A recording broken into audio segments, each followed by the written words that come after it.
Hey, we're live. Woo! Look at the look on Randy's face as we're preparing to be live. He's like tensing up. He's getting ready. Serious business, man. Serious. Definitely serious business. Show them what you're drinking.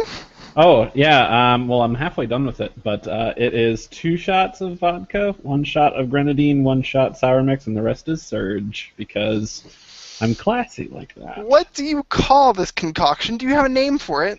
Some sort of video game or geeky name? I'll call it, let's see, Gamergate Ambrosia. Fair enough. Because Surge, I don't have a fucking clue. Randy holds no bars in this here show. Mm-mm, And there no. aren't going to be any bars held in this show. I have nothing to hold on to. Everybody better brace yourselves, because this show is going to get controversial. You guys are live. This is what Jared says. Oh boy. Yes. Is Jared going to join us? Because he'd like the mystery, too. The mystery of what your surprise is. Yes. Because you have something special in store. At least for me. I because do. It applies to me. But now It you say does. it's for Jared as well. So my suspicions that it's Final Fantasy 13 related are rising. Or it's anime related and you started watching something else. Like, oh god, what would it be? No, your Crunchyroll subscription is over, so it's not that. It is. Is it? I was going to recommend that if you're going to start something, since are you finished with Death Note? I am finished with Death Okay, Note. which we will talk about We'll later. Talk about that when the show proper begins. I'm just waiting on Chris, because the moment that we reveal our little intros this week, it'll hit you, and you're going to be like, ah! I'm excited for it, but I was going to recommend to you, if you've got Netflix, to give Full Metal Alchemist Brotherhood a go. It's longer than Death Note.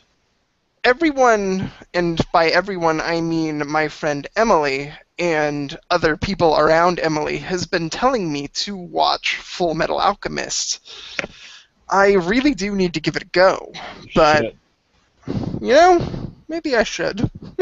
I've got nothing better to do at the moment until, like, Fantasy Life or Bayonetta 2 comes out, and a bunch of retro gaming. That's another thing, like, maybe not this show, maybe a show in the future.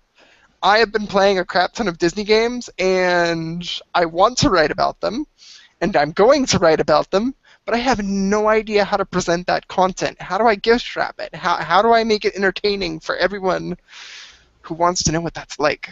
Because it used to be with indie platformers. Like, today, indie platformers are where you go to experience the sort of nuances and whimsy and things that make you call back to the 90s era. But Disney used to be that spot. Like, Capcom brought it. DuckTales, Aladdin, Rescue Rangers, Mickey's Magical Quest. Like, that was the freaking heyday.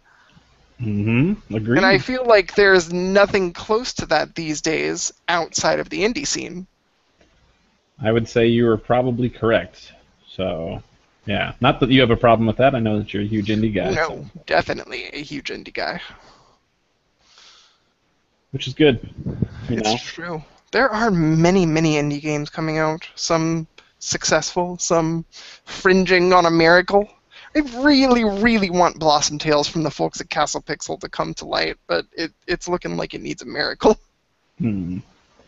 I know nothing of what you speak of, but I am whenever I do some sort of charity, something or other, it's gonna happen. It's inevitable. I'm gonna sit in front of the computer, be like, here, 24 to 48 hours of me fucking up shooters, like for real fucking up shooters, and y'all are gonna donate money to that to see me play through Hell and Cave Story or through Rex Rocket. And I would probably give away a Steam code for Rex Rocket, because you can do that. Hey, Chris! Hey! Howdy, howdy. Let's start the show so I can surprise Randy! You've been waiting like days, man. I have. I'm so ready to talk about this. I'm so ready. Chris needs to equip his headphones. So that way Un momento, por favor. Mm-hmm. Randy, did you think of a good crayon color? I thought crayon color. because I don't know. I don't really. I put this outline together like yesterday, and I'm like, yeah, that's a good question. And then I just finished out doing the outline and didn't bother putting anything for myself until just seconds before this went live. Fair enough. It's not as great. Okay, cool. He's got headphones on. He's got his hat. Dude is set. Heck yeah, dude. I am super ready. I'm super ready. Are you guys super ready? We are super ready. So then, let's just get this going. Hey, everybody. Greetings and welcome to episode 16 of Backwards Compatible. We're a snazzy group of 1, 2, 3. What was that sound? No, I dropped my Luigi 3DS thing. You're going to crack a screen. You're going to crack a screen. You know how bad that is. Don't crack it! Oh, no. It's empty. It's empty. Man. We'll talk about it. Oh, there was a... Okay. It's not completely empty, but there's... What the hell came out of that bag? It's a little cloth. I have a cloth in here for when I beat off, and I have nothing else. No, I'm kidding. That's exactly where my mind went. No, it's so that way the bottom screen doesn't scratch the top screen on my 3DS. It's a buffer for whenever I close the system.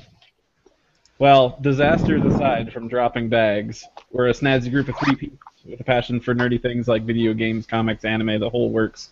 Last week, we introduced ourselves with things like geeky weapons or combat styles, so this week, let's do what I'm calling Extended Universe Crayola crayons. You know, the things that are like the 90-some-plus box of crayons that are just like cracked to children because it's so many colors. Exactly. I like I said, I didn't really come up with anything until seconds before this, so I'm just going to say my name is Randy Thompson, and I am the rose dust of this podcast because I'm a lightning whore, and that is the color of her hair. Is that the color of her hair? Are you kidding me? We have a name for that? Rose dust? I was looking through the Wikipedia list of all of the colors. Oh, God. Wow. And I'm like, wow, that's her hair color. I misinterpreted what you meant by Extended Universe crayons, and I was just making up something that I could toss in. No, because Chris asked me the same thing, and then he gave me an example. Actually. Like, that is amazing. Do that. I want to do that. See? So I have related it to a surprise that I've been holding back from dear Randy. And part of the surprise? Oh my yes, God. It's a surprise. So Randy, I hope you're paying attention because my name is Jonathan Higgins, and I'm the heavenly blue of this podcast. You got Earth, you got Mars. I'm an agent of peace, but my God, the end of this episode will be guessing for weeks. I'm confused. Is this Sailor Moon related? He doesn't know. We already know. We already know that he's been watching Sailor Moon. That's not He doesn't know. What's the main theme of Aldnoah.0 called? Oh, Heavenly Blue. That is what it's called. Anyway, Chris, go on. I'm sorry. I gave that a 3 out of 10 on the hype gauge, on the hype size meter. I tried my best. I thought that Randy would get the reference right away. I'm sorry. It's been I'm just saying for you, because you hyped it. You super hyped it. You were like sitting here thinking like, oh my God, we gotta save this. Randy's gonna pee his pants and scream and jump out of his chair. I need to talk about that shit. You ain't even seen it. Okay, you don't know what it's like. No, I'm just saying like you made the surprise itself. Son, I thought you were going to announce that you had adopted a small child in, a third world country, or... I adopted a small child. His name is Luigi. He's from Cambodia. Is he from Cambodia? I thought his name was Green Mario. Oh, Lord. Chris, introduce yourself. I am Chris Garcia, a.k.a. Wildcard Corsair, and I am the soul-crushing encounter with an X-Gray. Wow! Of this podcast. Ooh. Or, if you prefer, what is the other one I came up with?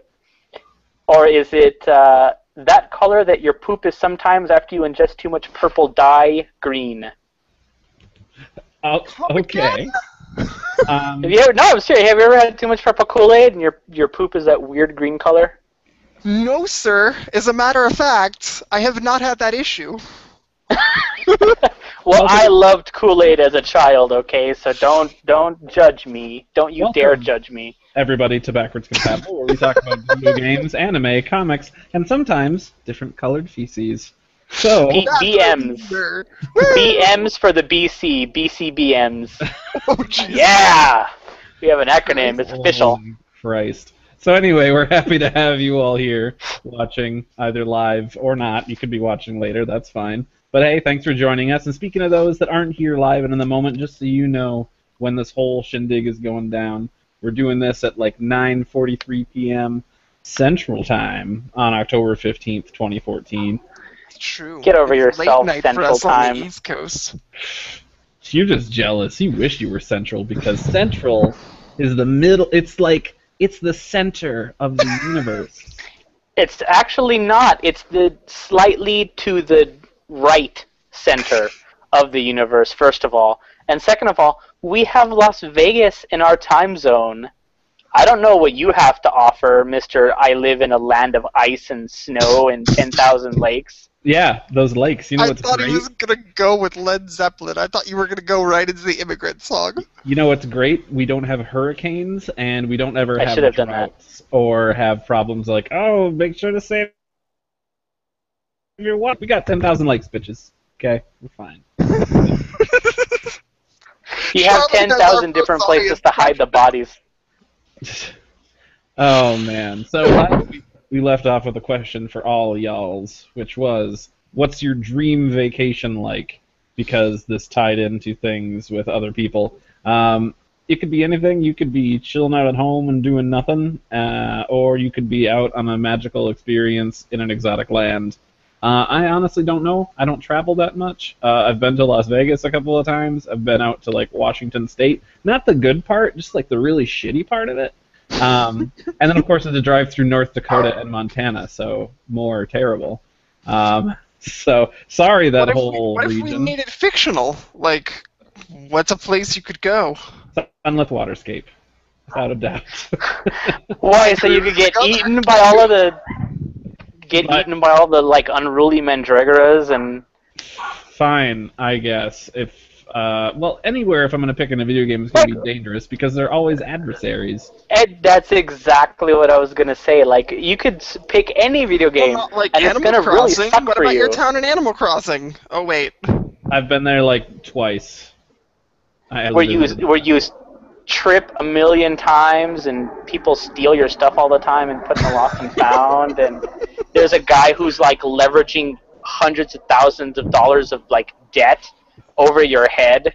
A raccoon owns your soul. I can think of no worse place to vacation. Jesus. Chris tells the truth. I don't really have one. Other than that, I like to chill at home. So I guess I would chill at home and play video games and stuff. John, Huzzah. you've Hooray. got something on here. Let's It's hear it. true. If I had a dream vacation, I'd probably go see friend of the show Charlotte in Australia. And who knows? Maybe one day that might happen. Maybe Speaking one of day. Oh, you tease. Speaking of Charlotte, Maybe she one day. asks- Charlotte is here, and she has a question. Is that a regular occurrence, Chris? How much of that stuff do you drink? Referencing the grape Kool-Aid. I used to basically drink Kool-Aid exclusively when I was a child. It was kind of bad. God. Like, I have to say, my water intake was maybe a cup every week, and my Kool-Aid intake was several glasses a day. It was kind of out of control, but unfortunately, I've not actually had a proper glass of Kool-Aid in 2 years. So, fond memories. For sure. Do you have, besides talking about your poop, what about your vacations? Do you have a... My poop! Your poop is That's your the more vacation. interesting. That's the more interesting. Well, you know, Randy, sometimes you have to take your vacations on the toilet because they're the only vacations you are guaranteed in life. It's true. This is Little the tiny only vacations. place where the people don't bug you. It's the only place where people don't bug you. Unless you fall But no. Well, that's just your fault. You fall in. I don't know what that's about. I don't know. I'm so done with this conversation. Okay, bye, John. We're going to continue to talk about poop. All right, we're going to talk about important things like fiber and regular bowel movements. we have an audience answer. We do. We do, but Chris, I want you to give yours before we move on to Charlotte, who's also given us an answer. Oh, cool. Mine was sort of a joke.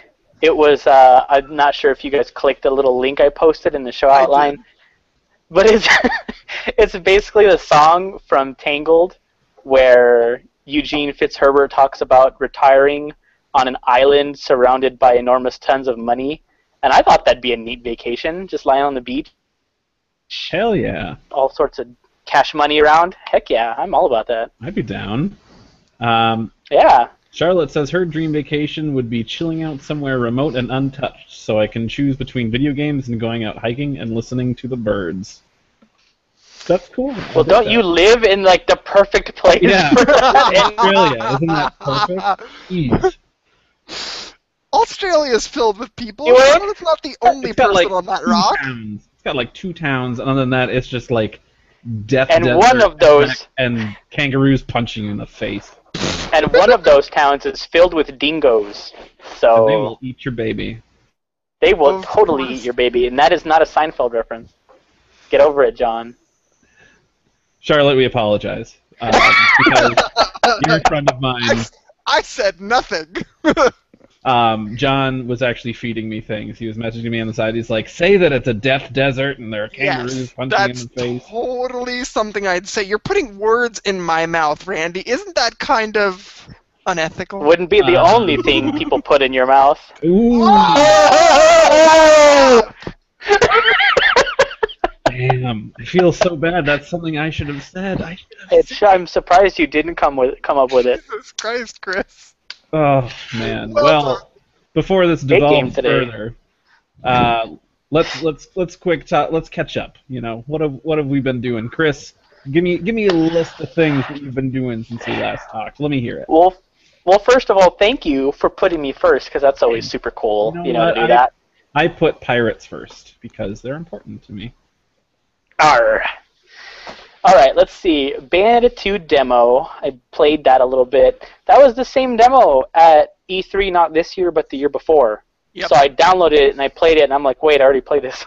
So I was like, well, whatever. You get to play it in the comfort of your own home this time without the True. cray-crayness that is E3. True, I wasn't super sweaty and holding a bunch of stuff in my bag. Yeah, it was better environment for sure. Also, speaking of things that you play in the comfort of your own home while no one else is watching your screen, Senran Kagura Burst.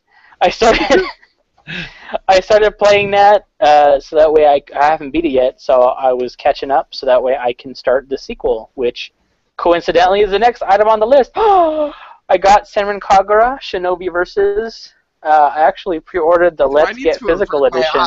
No, I do not need to. No, it's a G cover. It's a G-rated cover. So there's no This is nice scroll and popping shiny. out of cleavage this time. No, there's not. Even if you look on the back, there's only mild cleavage, which my coworker got a big look at it, and I think he was silently judging me, but I'm like, nah, could have been worse. Could have been worse. But yeah, this thing is super cool, and I'll kind of whip out some of it in a bit, so that way you guys can see it. Oh yeah, tell you what. Innuendo and all. That's why he did it. Yeah, I was gonna say, come on, man, it's Senran Kagura. You gotta innuendo something. Oh, you gotta. It's a law. And let's see, Natural Doctrine review is being finished as we speak, not actually as we speak, because I'm on the live podcast. Oh, good. So All I right. just lied to all of you. But you can look for that on Game Podunk sometime after Friday, because I don't know when it's going to go live. There's also the 1-year Marvel Puzzle Quest anniversary, which I've been playing the living crap out of, and I have tons of stuff, and it's super cool, and I love that game. Which also leads me to another mobile game, which I don't really play very many, but I know that Randy, at least you, have also played this. Mm-hmm. Terra Battle, which is the Mistwalker free-to-play mobile game that came out for iOS and Android. I want an iPod Touch. Just, you have it. just use it, man. Look just try it, dude. Look Just at try this, it. though. Put tape over your fingers.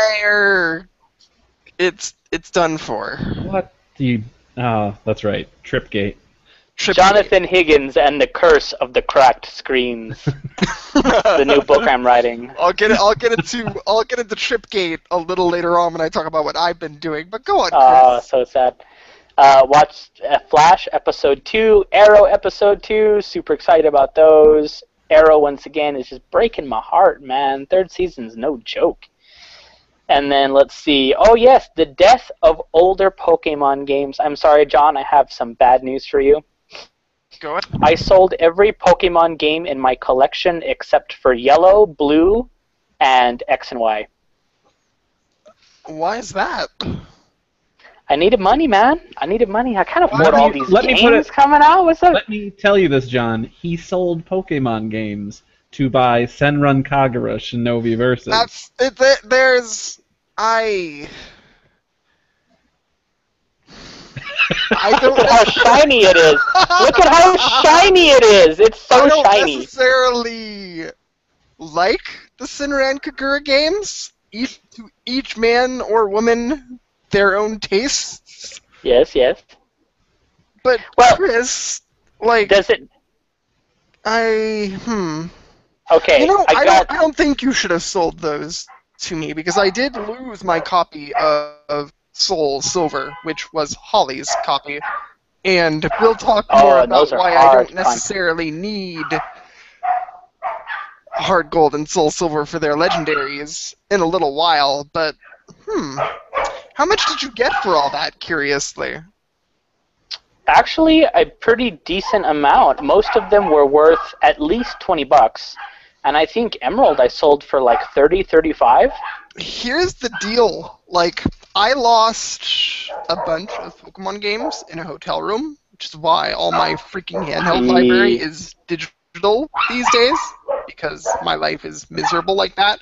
So you can but- crack the screen on it and then just be shit out of luck entirely. Jesus, Well, as long as he can do a bro, system transfer, he's okay. Don't jinx me. But I had the full complete case for Soul Silver, which I sold on eBay for $25 alone. Just the case. I'll tell you what, John. I'll tell you what. I do have the case. If you ever need the case, I will sell you the case. I kept the case because I figured if one day I decide to buy it again, like I kept the Pokewalkers, I kept the cases, so it's going to be pretty much like all I got to do is buy the cartridge if I ever want it back. Fair enough. Which I'm serious. Like I actually put a lot of thought into this. I was meditating about it, and not only have I never once gone back to play a Pokemon game in my entire life, Exactly. the only thing that was keeping me back from selling them was in case I ever needed to go back for a specific Pokemon, which Gens 1 through 4 Pokedex is complete for me anyway, so those weren't an issue. What I finally decided, and this is my thing, is that they continue to port these games, you know, these enhanced ports like Soul Silver, Heart Gold and Soul Silver, and then now Omega Ruby and Alpha Sapphire. I don't feel like I have to worry. Like, if I absolutely need a Gen 4 game, if I accidentally need... Get more into what the main goal of Omega Ruby and Alpha Sapphire are, but Chris, your meditation will prove absolutely right, because the reason all of this news has broken out like it has is so that every single Pokemon that's not an event like Celebi or something to that effect will be available in Gen Yeah. 6. Yeah, There we go. exactly. In the most current Pokemon game, you have access to every single one. Oh, no, I totally understand. I figured that out when they released Fire Red and Leaf Green for the Game Boy Advance, because that had solved the connectivity issue between the original games and now the new Game Boy Advance, which could not read original Game Boy games. So I've always known this is their plan, so I completely understand, and it's another one of the reasons why I don't think they've put any of them on the Virtual Console or anything yet. But I feel like if I ever need them, they're going to reliably remake them from here on out.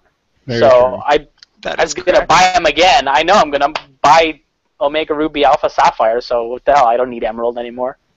There you go. And to our Let's friends see. at Axe Studios, we love you too. Yeah. Yeah, that's super cool guys for that are shout out, man. Super cool. And then the last one I will cover in the extended talk thingy. So, John, tell me about that Bayonetta 2 demo and how much you want to touch me. Nobody said you could touch. Hey, my hands are up in the air. There, you got nothing to worry about because Bayonetta 2 comes out on October 22nd. Fantasy Life also comes out on October 22nd. Because of what I'm calling hashtag wallet may cry, like things happening to me, I have to pick between Bayonetta 2 and Fantasy Life. And before this show is over, after we're done with our big discussion, y'all two are going to help me figure out which one is best. But that's a different topic for a different day. I did, Randy and Jared, if you're watching, cancel my Crunchyroll subscription as part of hashtag wallet may cry. But I still have a month and a half remaining on it. So, after finishing Death Note, which I did do, and we will talk about that in half a second, I watched Aldnoah.0 in its entirety, start to finish, over the course of 3 or 4 hours, and wow. Was that a trip for you? That was certainly a fucking trip for me, Randy. I kept wanting to message you like, why the hell didn't I watch this show? We tried to tell you, man, and you were I know. like, nope. I don't want to spoil it in case there are people like me who have not yet gotten around to it, like Chris, who totally should because it's totally good. What the fuck with that ending, Randy? What the actual 747 fuck? I was gonna say, did that ending just like, just so okay? There's more in January. We'll see what happens. But seriously, so it's not over. No, it's just the first 4 is over. Second one will start in January. Also, John, I'm not sure if you saw this, but Axe Studios, who I'm going to assume is Andrew because he was the one tweeting stuff earlier before, says, I will buy Jonathan one of those games. So whichever you pick, I'll get him the other one. Hashtag seriously not kidding. The hell? So you're going to play Bayonetta one way or the other. God damn it. Apparently. Dang. Jesus. Well, assuming you're not kidding and assuming you're dead serious, this is the look of complete incredulous thank you, I love you. Okay, onward. Right, So, what else you got? hashtag Tripgate. Things. I have a curse when it comes to cracked screens. So, my handheld systems, I treat them decently enough. You say that. I really do. The I contrary. try.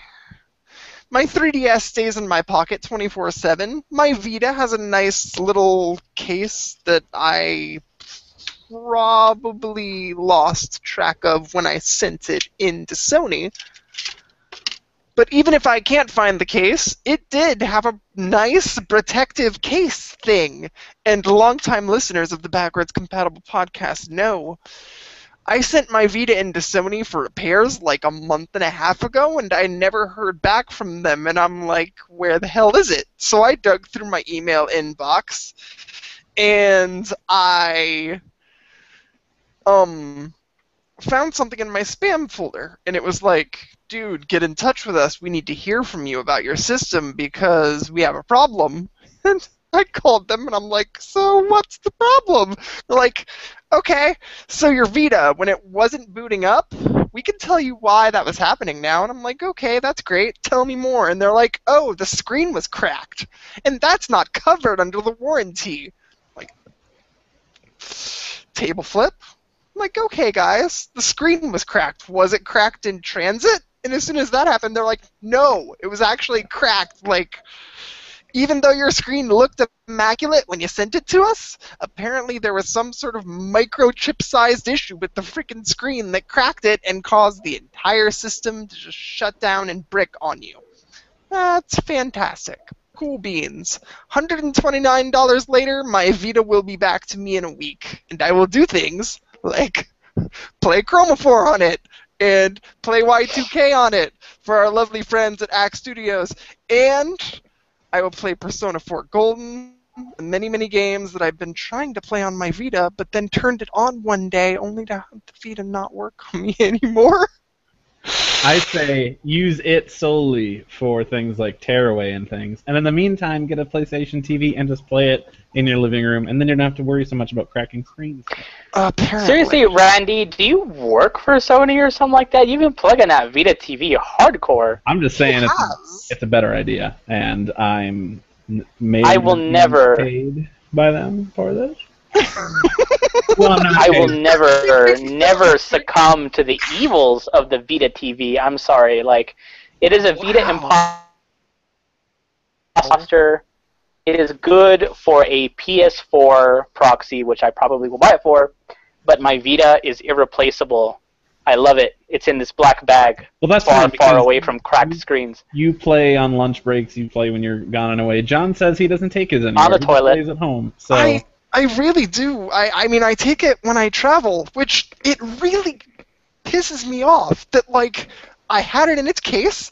It was in a nice little travel bag. And apparently when I put my travel bag on the ground on the plane, that might have been what caused it. It's like, what the fuck kind of lottery-style odds are that?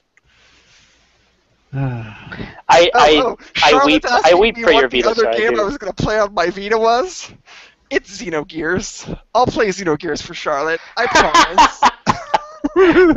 Man, Charlotte really wants me to play Xenogears. And in Yeah, exchange, she's she going to is. replace Yeah, Chrono Trigger and Chrono Cross. So that's going to be a thing that happens. and then be done by the time you get your Vita back, I'm sure. Look at Randy. be nice to me, Charlotte. I have it Yeah. within arm's reach. Although I haven't played it since like July. Charlotte really wants us to play Xenogears.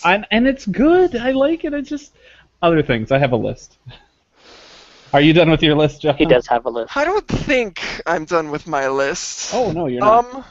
My review for Super Smash Bros. For Nintendo 3DS is live on Game Podunk. Spoiler alert, I gave it an 8 out of 10. Y'all pretty much know how I feel about that game after the John, we had last week in between our Link or our Zelda Marin Malin debate. which was classic, by the way. It totally was. And of course, John, you should, like, there's that saying, why buy the cow when you can get the milk for free? Don't give away the score before somebody even reads it. You should have just to figure out why I gave it. No. I don't give tell a them how fuck you about feel. a number. I don't give a fuck about a number. Come on. All right, John. All right. If I had my way, my personal stance on reviews, I would talk about a game. It doesn't need a numerical score at the end like I'm grading my freaking experiences. And we'll get into this when we talk about things later on in the show for our discussion. But numbers and scores are so subjective and ancillary, and they piss me off because, like, I may or may not agree with the things that Arthur Geese, I believe he is the person who wrote that Polygon review for Bayonetta 2. I may or may not agree with the things he's saying, but that's his opinion, and he assigned the game a numerical score based around his opinion. But because it's a 7.5, and because it's that numerical score, that's where all the controversy is stemming, and I'm just like, why are we scoring these fucking games in the first place? If a game that's a 10 to me isn't going to be a game that's a 10 to you. What your personal perception of a 10 isn't my personal perception of a 10. It's so stupid. So since we can't possibly conform to one fucking numerical score, like, I don't give a fuck about a number.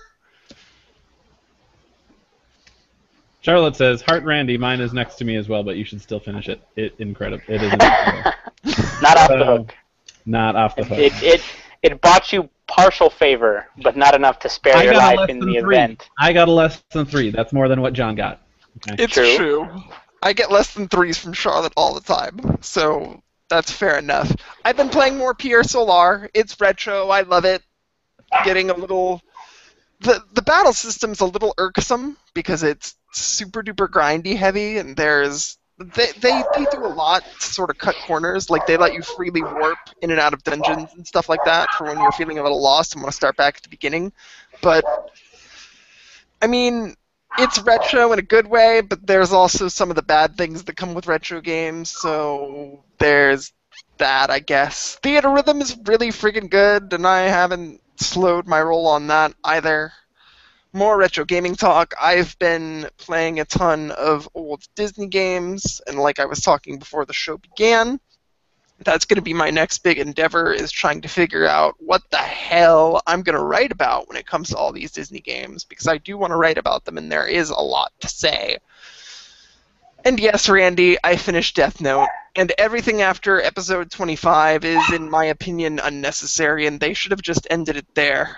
Well, then I have some good news for you. You should watch the 2 live-action movies, because they condense the story, and they chop off that entire ending arc, and they rework the ending, and it's really, really satisfying. So I would give those a watch. I'm not sure if they're on Netflix or not, but they're good. I highly recommend them. Handy. Very handy. But that's all for me. Okay, cool. Well then, I'll go last.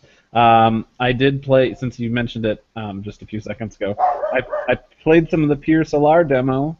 I didn't get far enough to do any battles, but I liked the music and I liked the look of everything, and I was definitely getting a Lunar vibe of games. It's funny, Pier Solar, and then I attribute it similarly to Lunar. It's like sun and moon thing going on, but so I'll play more of that because it looks really, really cool and it seems like something I would dig. I've played. So I have this game that I really like, guys. Oh yeah, I don't think we know. I don't think we know what this is going to be. We don't know at all. And I'm totally in the dark. No, I mean it's understandable that you would be totally in the dark. So I played a lot of Final Fantasy 13. Looking at Steam, I've played 11 hours since last Thursday. So holy shit, Randy isn't fucking around. I ain't fucking around, and I've got like 10 of those hours up on Twitch and YouTube. So, well, actually not yet, because one part wasn't working on Twitch last night, and then I haven't uploaded. I loved your Twitch dilemma. You were tweeting that shit out every 5 seconds. Well, the problem, like when I start broadcasting, it auto tweets right. Thing. So then eventually I changed the name of it from "I may or may not know what I was doing" to "Stop fucking with me, Twitch." Final Fantasy 13. It was good fun. Nice. So, Twitchgate. Yeah. I got it to work today. Unfortunately, it quit like 13 minutes in, but then I immediately restarted it. So it's all good. It's just slightly broken up. Like it went from like not in battle to suddenly in battle because I noticed my camera light was off and the little indicator thing was off saying like, "Hey, I'm not broadcasting anymore." I'm like, "Thanks, dick butt." So. Well said. The other game, which Chris and I will talk about later, is Terra Battle, because I've been playing that, and so jelly. Yeah, you should be. So jelly, I'm peanut butter, man. Other than that, wait, what? He's so jelly, he's peanut butter. Isn't that like mortal opposites? Like once they meet on the field of battle, they can only relinquish once one of them is dead? No. Isn't that how that works? It's a party, man. It's peanut butter jelly time. I'm not sure if you understand how amazing that is. It's peanut butter jelly time! Peanut butter jelly time! Where are you? Where are you? Thanks, John. Welcome back to 2007. He needs a banana suit. He does. Dude, if y'all pay me enough money because... Oh, God. I'll dress up in a damn banana suit. I'll do the damn dance. Time to... Oh, we're doing this again? Alright. Look into my eyes. We're doing this again. That's how fucked over I've been lately. So, anyway. Because all I've been doing is playing Final Fantasy 13 and Terra Battle, gaming-wise, haven't done much else. I've just been watching Doctor Who, Aoi Hono, and I started watching Grace Point, which is a Fox remake of a British television series called Broadchurch. That was out a year or so ago. And what's interesting is that they still have David Tennant, who is the 10th Doctor, who played his character in Broadchurch, is also playing his character in Grace Point, except for this time, without sounding Scottish, he has an American accent for this, which is really weird listening to, because it's like, that's not how he talks. Do you think Holly, as a David Tennant fan, should be watching this show? Okay, so I'm going to say... human being. So, oh God, Charlotte saying how much? How much for what? Oh, how much money for the banana banana suit? Oh boy. But I'm gonna say something that makes you sound like a terrible I human told being. you, this is... So You throw it out there and people are going to bite, John. it's true. The 2 episodes that are out so far, or at least there's another one maybe this week that aired sometime. Episode 1, I hated, because all it was parents blubbering, "Oh my God, my kid died." Like, okay, get over it. Let's move Oh, on. yeah, because that's not a tragedy at all. Okay. Well, it would have been better. Randy's talking to the wrong person right now. It would be better if the actors did a better job. And I'm watching the show because it's supposed to be, let's figure out why this kid is dead. But the entire first episode is trying to sell you on being sad. And I was like, I'm not biting here. Episode 2, however, is all detective-y stuff, and it's amazeballs. Well, not amazeballs. It's good. So I would say it's worth a watch. If you're a better human being than me, you might like the first episode and connect to other people. I didn't. So, I'm sorry. If you have a soul or a heart, then maybe you might be touched by the death of a child. Who knows? Might be. We learn things about Randy every single week on this show. True. Children's deaths don't affect me. That's false, because there's a character early on in Full Metal Alchemist who's like 7. Oh, you will cry for Animu BS, kids. It all comes down to how well you can sell the emotion to me. These characters, these actors in Grace Point weren't doing it. I was just like, how old is this mother? Like 19? Like, she looked super young, and she's also really terrible. And I was also getting angry at the dad because he wasn't sad. He was just angry, and I'm like, just fucking cry, dude. Seriously, stop with the macho bullshit. So that was mostly my thing. Anyway, I love it when Randy talks about stuff. only when I don't get interrupted. Anyway, that's my list. So, guys, we can finally talk about news and things. Does that sound fun? Does that sound like a thing to It do? does. Marginally, I could get on board, maybe. But in the news, child is dead. I'm unaffected. Okay, moving on. John and Chris, this first thing Terrible. on the list is your deal. So I will listen to what you have to say about the news. We already front-loaded the show with a little bit of Pokemon talk, so I'll do my best to keep this part brief. But there was I could keep it pretty brief if you want me to do the honors. a ton of Pokemon stuff. There are new Mega Evolutions out there in the form of Pidgeot, Beedrill, Steelix, Glalie, and Latios and Latias. At least, Randy, you know who Pidgeot and Beedrill are. I sure do. So that's good. But the thing about it with Generation 6, you will be able to obtain every single non-event legendary in the games by way of this new ability called Soar. Soar, which you can use by way of your Latios or Latias in Ruby or Sapphire, Omega, Alpha, etc. You can fly around the game freely like an airship in a Final Fantasy game. You can land anywhere. You can go off the beaten path to find secrets, like these mirage spots where you can fight any given legendary you can think of. I think the ones they confirmed are Lugia, Ho-Oh, and Reshiram and Zekrom from Black, and Dialga and Palkia from Diamond and Pearl. But I think those are the confirmed 6 so far, but they're going to go out of their way to say that every single legendary will be obtainable in some fashion, so I assume we're going to run into the legendary dogs from Gold, Silver, Crystal, and the pixie creature things from Diamond, Pearl, and Platinum. The Lake Guardian Trio. There we go. That's the official name for them. I just call them Manic Pixie Dream Legendaries. Yeah, it's Uxie, Mesprit, and Azelf. Happy fun times. Yes, So, sir. demos are being released worldwide via freaking codes. And inevitably, in the Americas, you're going to have to go to GameStop and be like, hey, give me this demo code. And the GameStop dudes are going to be like, hey, pre-order the games while you're here to get your demo code. Wait. GameStop? I thought it was going to be going out through the Nintendo Trainer Club newsletter. Yes. I'm talking hypothetically.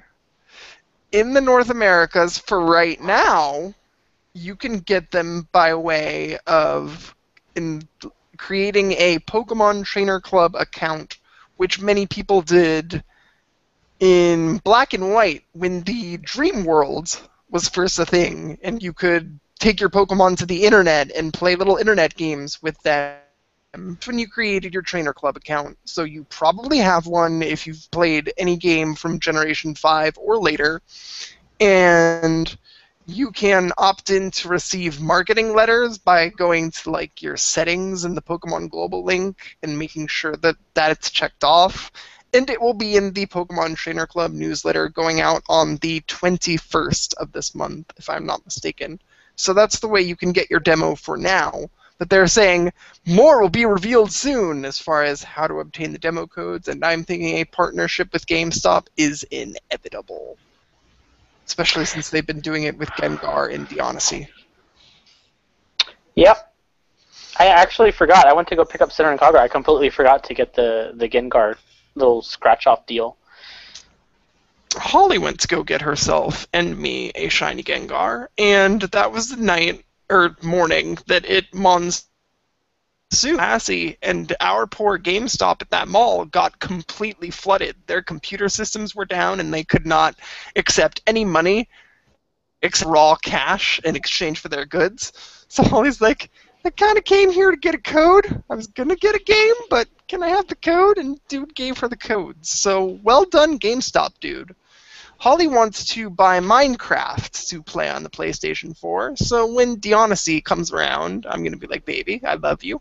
Here's some money, get yourself Minecraft, and get me my Pokemans.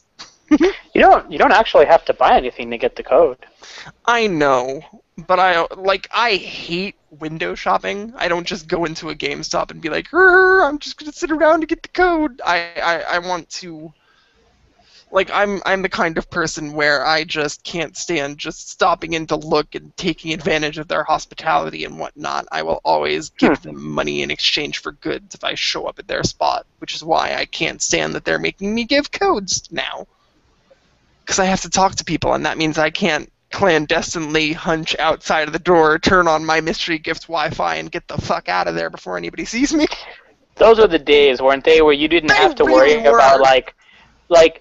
I would show up, and they would have their little Wi-Fi point set up, and I would wait outside the store because I look like this, and then I don't want to go inside and be like, hey, can I get one of those Pokemon things? With my neck beard and my 30-year-old self, yeah. You haven't That's seen not creepy. my Eevee in a top hat that says, good evening, gentlemen. But I love that. That is so cool. I would show up in to go to GameStop. Oh, they ought to just hand it to you in the door if you're wearing that shirt. That we know what this dude's here for. It's not Call of Duty. The last time I ever interacted with the GameStop down the street from me is when the damned Fire Emblem LE 3DS came out. And y'all know about the lack of demand with the physical copies of Fire Emblem, and they were shipping them and taking their sweet-ass time. I called that damn store every day, like, where's my fucking system, man? I really want to play Fire Emblem. You're really killing me right now. You guys didn't have systems? Do you remember when Awakening first came out? Yes, I remember. Like, here, I had to wait, I think it was a week and a half. Yeah, and it was my friend texted me. He's like, dude, I saw one copy at Kmart. So I had, this was, my son had been born at this point, so I had my son. Oh, snap. And Yeah. And I handed him to my mother, and I said, watch him, please. I have something important I have to do.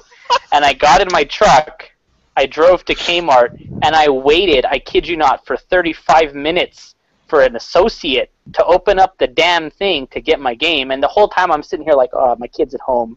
Just, he doesn't even know where I am. I could be dead for all he knows. And I'm here buying Fire Emblem, and these stupid jerks aren't opening the damn case. And some dude wanted to randomly comment on my Batman t-shirt that I was wearing. He was like, you Batcave. I can't even remember what he said, but it was so stupid. I just wanted to punch him in the face. But yes. We tell insightful stories. Long story short, the game itself was very, very hard to find, but the 3DSs were not. I had a lot of people buy second 3DSs because they wanted the game so bad they actually bought the Fire Emblem 3DS, so that way they could just have the copy that came with it. That's how bad they wanted this game. Why the hell didn't they just buy the game digitally off the eShop? That Because came they out were on weird time. and dumb. That is pretty fucking weird, because, like, I wanted to wait for my limited edition system, which had the game on it, so I'm not going to buy the game twice, so to speak. It's not But- talking before. Did you see that look Randy just gave the fucking camera? Randy's done with my shit. I'm just calling it whenever I get the chance. You can That call it about on me. covers us You for can call it on Pokemon me. news. I buy things on multiple systems and have them, so I can be like, oh, I've got this over here, and I can also play it on this thing. So I do that Lightning sometimes returns too. to my We're house. all guilty sometimes. it's true. So, friggin' Junichi Matsuda says they need a justifiable reason to return to the Pokemon Stadium series. What the fuck? Justifiable reason? Fuck you. They that's don't a need it. justifiable No, reason. they don't need it. They do not need it. What are you The whole talking Pokemon- about? They don't no. need it. They existed to have some form of online play. That's the function that they served. And now that they don't need that, because X and Y has actually a pretty fantastic online multiplayer, they don't need it. Mhm. What And- pretty graphics! yeah, you have that with They do X and Y. Did. What?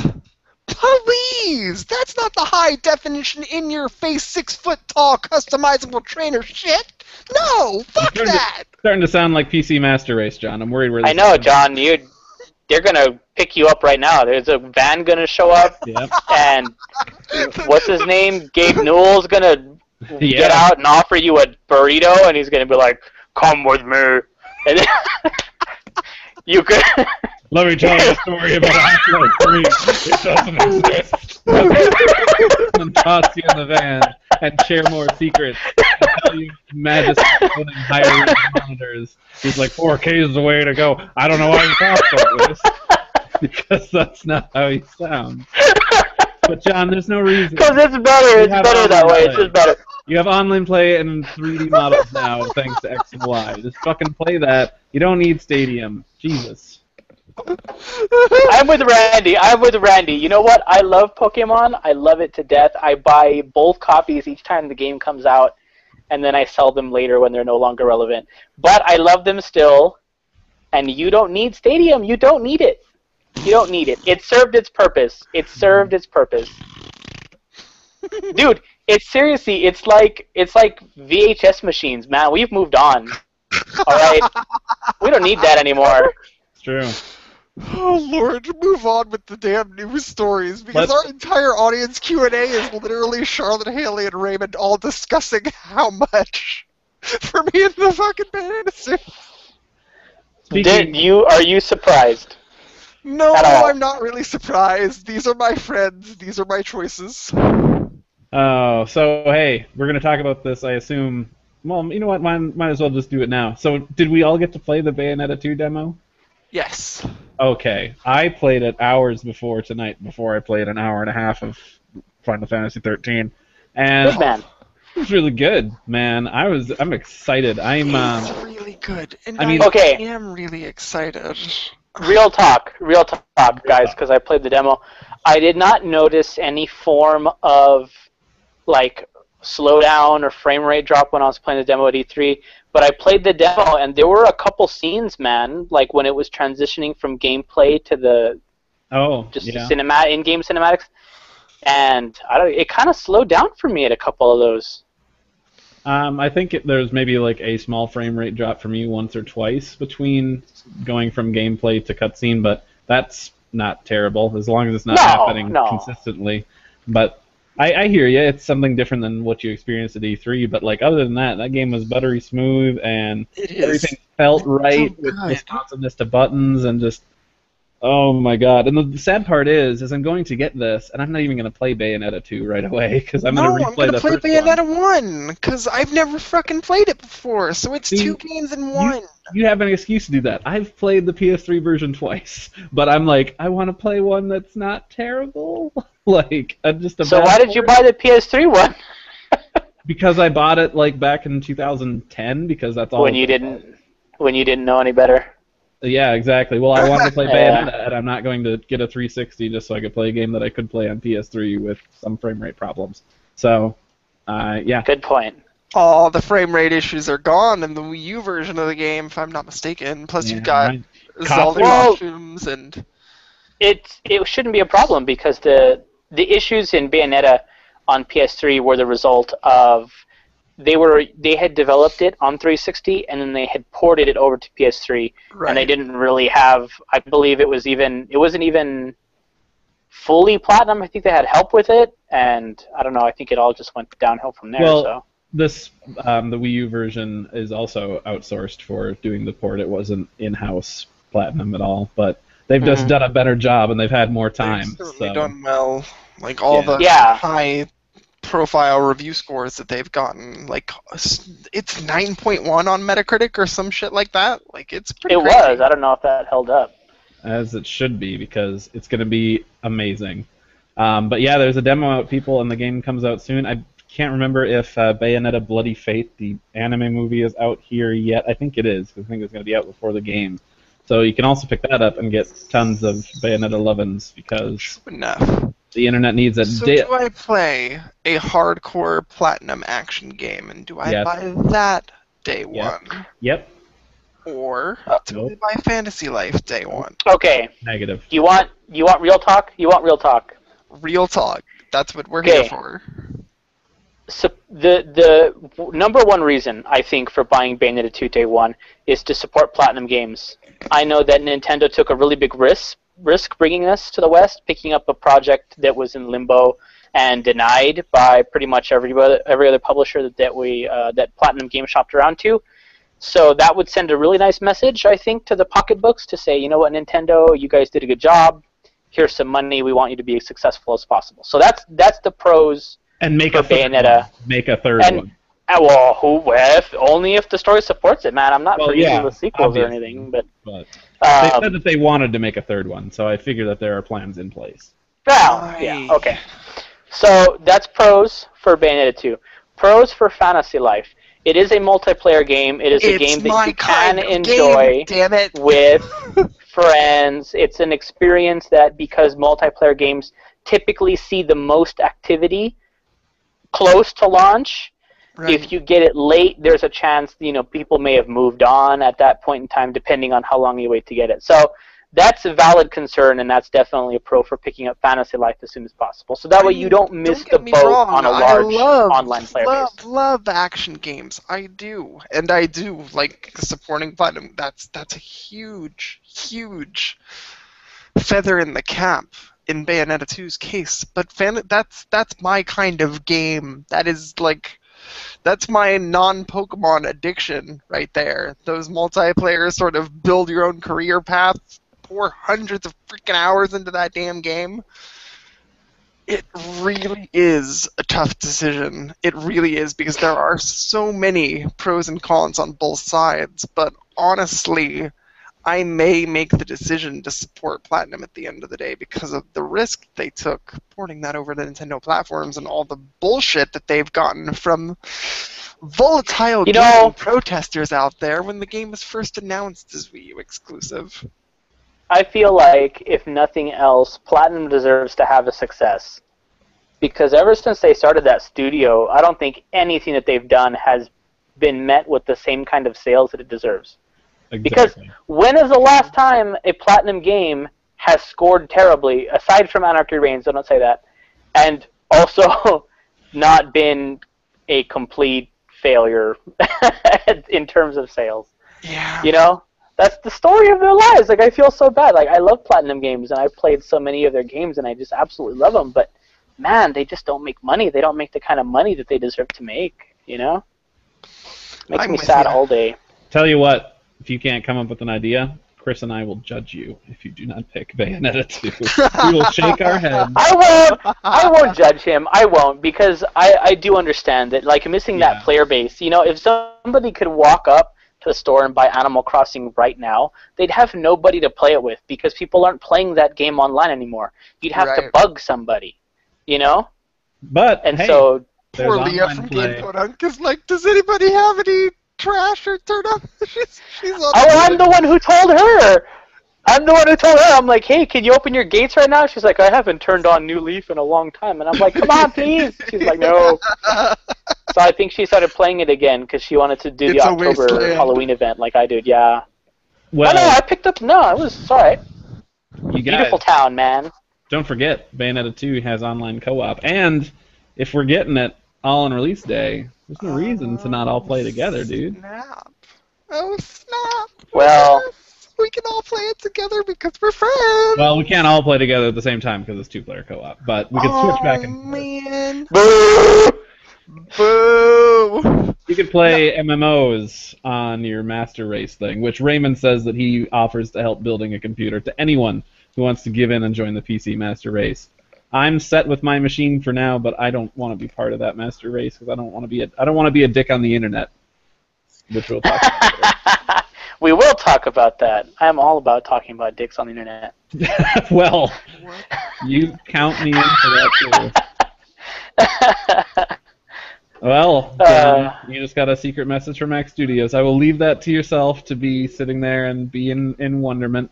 I'm going to jump down from one of these because that way, well, you know, because John's not going to care. News-wise. Hey, guys. I see that face. Dude. Yeah, we all see the face. 15 years, Naruto comes to an end in a month, 5 weeks. Is it 15 years? Started in '99, I believe. Some people, like, think about this. There are some people who have grown up with Naruto literally their whole lives. Yep. And now it's ending, and it's like everything they've ever known is ending. That's crazy. September 21st, 1999 to November 10th, 2014. So. Except for me, I don't care. I don't care anymore. That's fine. I gave up on watching anime. I gave up. I gave up a long time ago. Back in 2008. Now I'm just like, I'll just read it. So that's been going on. I don't read it because I don't read. I don't read. How about those Thor comics and all those comicsology things that you get? Nah, I just look at the pictures. I don't read nothing. No, that's fair. Naruto, you can just read the pictures. But yeah, so that's almost over. So kind of sad times. Although I'm excited for it to be over and done, so I can be like, and it's. I've never been into Naruto though. Yeah, I never jumped on the bandwagon. Like, if I jump on the bandwagon now, I'll see you guys when I'm 30. That's very true. I'm not sure of any way that you. I don't know. Well, there's a good way. There's a good way that you could consume a lot of the story very fast in a very entertaining manner, and that's to play the Ultimate Ninja games. Yeah. So. Well, I was gonna say that's he binge watched. Visit you. True. True. He did binge watch stuff. So. Man, you could do that. I mean, I can tell you the ones you'd have to play for story. It's Ultimate Ninja Storm 1, 2, 3, and then eventually 4 when that comes out, and you're done. You don't have to play Revolution or all the other fun stuff because those are all kind of in between things while they waited for more plot to come out. So you'll be good there. But hey, we don't have to talk about Naruto all the time. There's stuff that happened with gifting things on Nintendo.com. Ain't that right? It's true. And now when various games come out on the Nintendo eShop, you can pre-order them digitally if you so choose. I'm not sure why you would necessarily do that because it's the same as showing up at the eShop at midnight and fighting the crowds to get in there and download the game. But if you do pre-order a game digitally through the Nintendo Store, they will begin sending out emails with codes starting at midnight and running every few hours, so you could get your copy at like 4 a.m. while you sleep if you don't want to do the whole midnight launch thing. But that's you awful. can definitely do that. But the real premise behind it, Chris, isn't necessarily the pre-ordering system. It is that you can purchase digital content on Nintendo.com, and they will give you a code for the game that you purchase. For example, if I wanted to purchase Super Smash Bros. For 3DS, I would purchase it through the Nintendo eShop. They would email me a code in exchange for my purchase, and I could give that code to Randy, who doesn't have the game. Okay, I like that. That's their way of gifting. It's not necessarily something you can do through the eShop. It's not a system where you like gift a game to your friend and it shows up on their message screen like it did with the Wii. But you can purchase codes from Nintendo.com and then give those codes to your friends. So gifting returns. And then Randy put lightning returns. No, I didn't write that. I put that. That was me. I put that. Yeah, that was me. And then Randy It was Dio. Gotcha. And then I wrote "I love you" after that because we have. You're welcome. Because You're welcome, Randy. my phone, honestly, seriously, look at that. I have a problem. I have a problem. Oh, you need to fix. You need to fix the lighting. Turn down the lighting on your phone. Okay, hold Glare on. issues. You're a glare issue.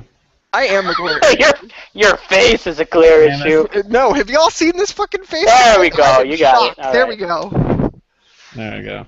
That's hot stuff, Randy. There you go. I know. Anyway, yes, gifting is back. Chris, you wanted to talk about comic books?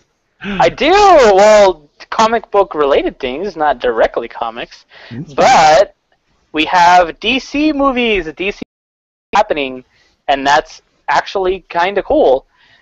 They actually announced their plan for the next 6 years regarding films in the DC Comics universe, and it looks like they're going to be doing two per year from like their main DC cinematic universe, and then they have a couple other that they announced because it's Warner Brothers, and they're the ones who announced this information.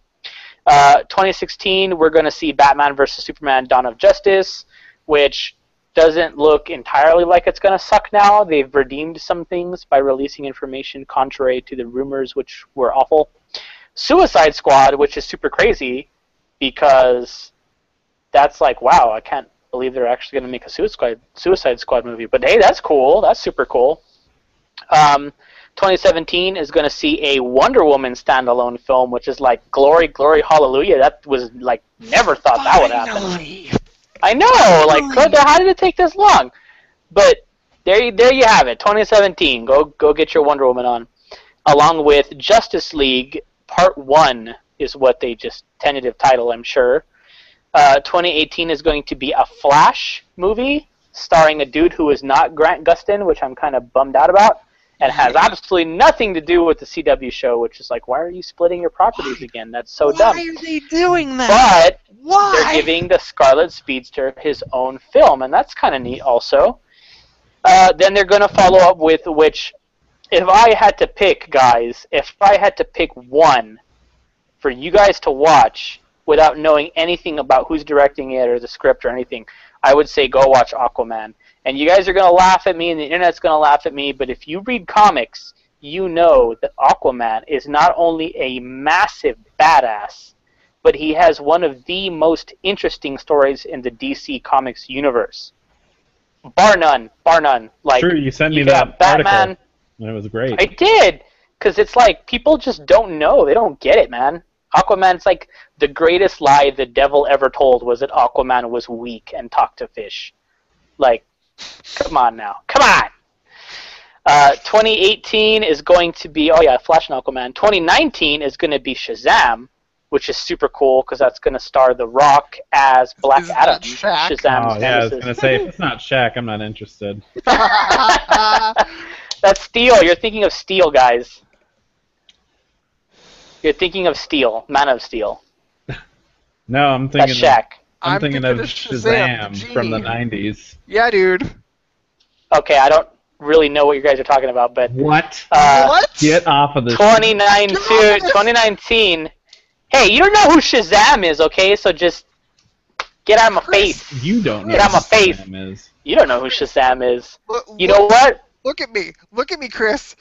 Hush. I'm not going to argue with you.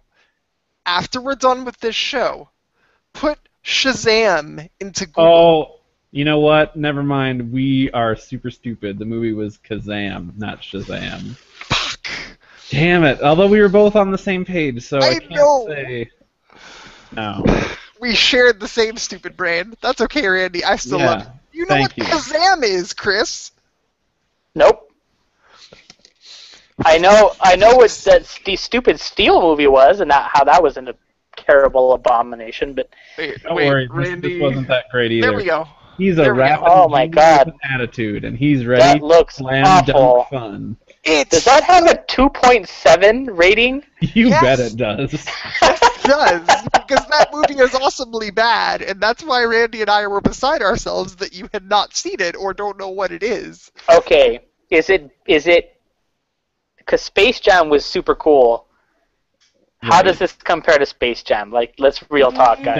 Nobody remembers Kazam other than, man, that was terrible. But people Exactly. look fondly back Okay. on Space Jam. Right. Okay, all right. It doesn't have Looney Tunes to give it that flair there, Chris. Okay, is he as terrible an actor in that as Michael Jordan Yes. is in Space Jam? Absolutely yes. Okay, cool. All right, I'll make my wife watch it.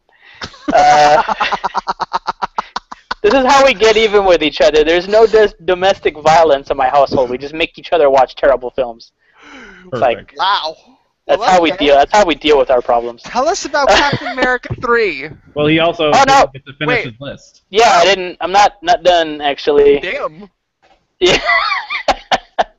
Let's see, and 2019 also leads us to the Justice League Part 2 film, which sounds cool as hell, I guess. 2020, and this is where it also gets super cool, Cyborg is going to get a standalone film. And so does Green Lantern. A reboot, I'm sure. Hopefully not starring Ryan Reynolds, because, that Right. didn't work out so well the first time. Right. Was That's he why really they're the doing it problem in with that 2020 movie? after we've all forgotten about the first one. Was Ryan don't- Reynolds really the problem with that movie? I don't have one problem with that movie. I have several, and Ryan Reynolds was definitely one of them. Wow. So sorry, he looked good with naked and CGI body paint suit, whatever the hell that was. You know what, But- Chris? At least we're willing to admit what looks good. I wonder if they Hey. will have a 3D trailer available to download on the Nintendo 3DS eShop in 2020. I like still they- have that trailer on my. That trailer was better than the movie. I watched that whenever I want to watch Green Lantern. It's all the good scenes in 2-minute burst. It's so great. Just pretend the film never came out. That's what I do. Save Raymond- us. Raymond can't believe Kazam got as high as a 2.7. Neither have Bucky or his chaos dunk. So there, and Deco is talking about both Space Jam and Kazam and their lack of Charles Barkley. Charles Barkley was in Space was Jam. in He just Space Jam. wasn't. He But wasn't. he didn't have his chaos dunk. Yeah. No, He did he not didn't. bring about the post-cyberpocalypse. Right. So, If you Let's don't see. know Kazam, you were in a coma in the 1990s. Chris, I do was something, I tell was us. too cool for the 90s, man. I was too cool. I'm sorry. Like, I had already jumped forward into the 2000s. I was partying like it was 1999 in 1989. So, so, dude, Captain America, what's the deal here? Captain America, I am gonna tell you right now. Do you guys have a drink of water? I do. Any of the, what, do. something to quench your thirst a little bit? Because I quench my thirst, ladies and gentlemen, on the tears of fanboys crying over the latest announcement of a civil war in the Marvel Cinematic Universe. That's right, ladies. You heard it here, not first, maybe not even second, but possibly third, maybe fourth. That Captain America 3 is going to either start the Civil War line in Marvel movies, or it is going to be containing the Civil War storyline. And from what I've heard, the subtitle for the film is either going to be Civil War or Fallen Sun. Both are allusions to the Civil War storyline, as well as Marvel is re-releasing a reboot of the Civil War comic in graphic novel format. I think it's graphic novel format in 2015 to help lead up readers into the movie for anybody who missed that initial storyline. And for any of you guys who don't know why people are freaking out about this on either end of the spectrum, let me tell you what. You know how sometimes you'll see like superheroes will fight each other, like Batman versus Superman, Dawn of Justice. You're gonna have Batman and Superman are gonna be like, "Hey, you suck. No, you suck," and then they're gonna fight for a little bit, and they're gonna realize, "Hey guys, we're not supposed to be fighting each other. We're supposed to be fighting that guy." and then they team up, and then they beat the living bejesus out of that dude. That's how superhero fights usually go between two heroes. The Civil War is the first time that didn't happen. In the superhero Civil War, you had two sides. Some people who were like, nah, we need to know who the superheroes are because sometimes they suck and don't do good things and do bad things instead. And then on the other hand, they were like, no, freedom, let's not do that. That's dumb and rights and stuff. And Iron Man and Captain America are going to be on two opposing sides of this argument, and they are going to beat the living crap out of each other. And in the comics, it ends with Captain America getting assassinated. Whoa! Yes.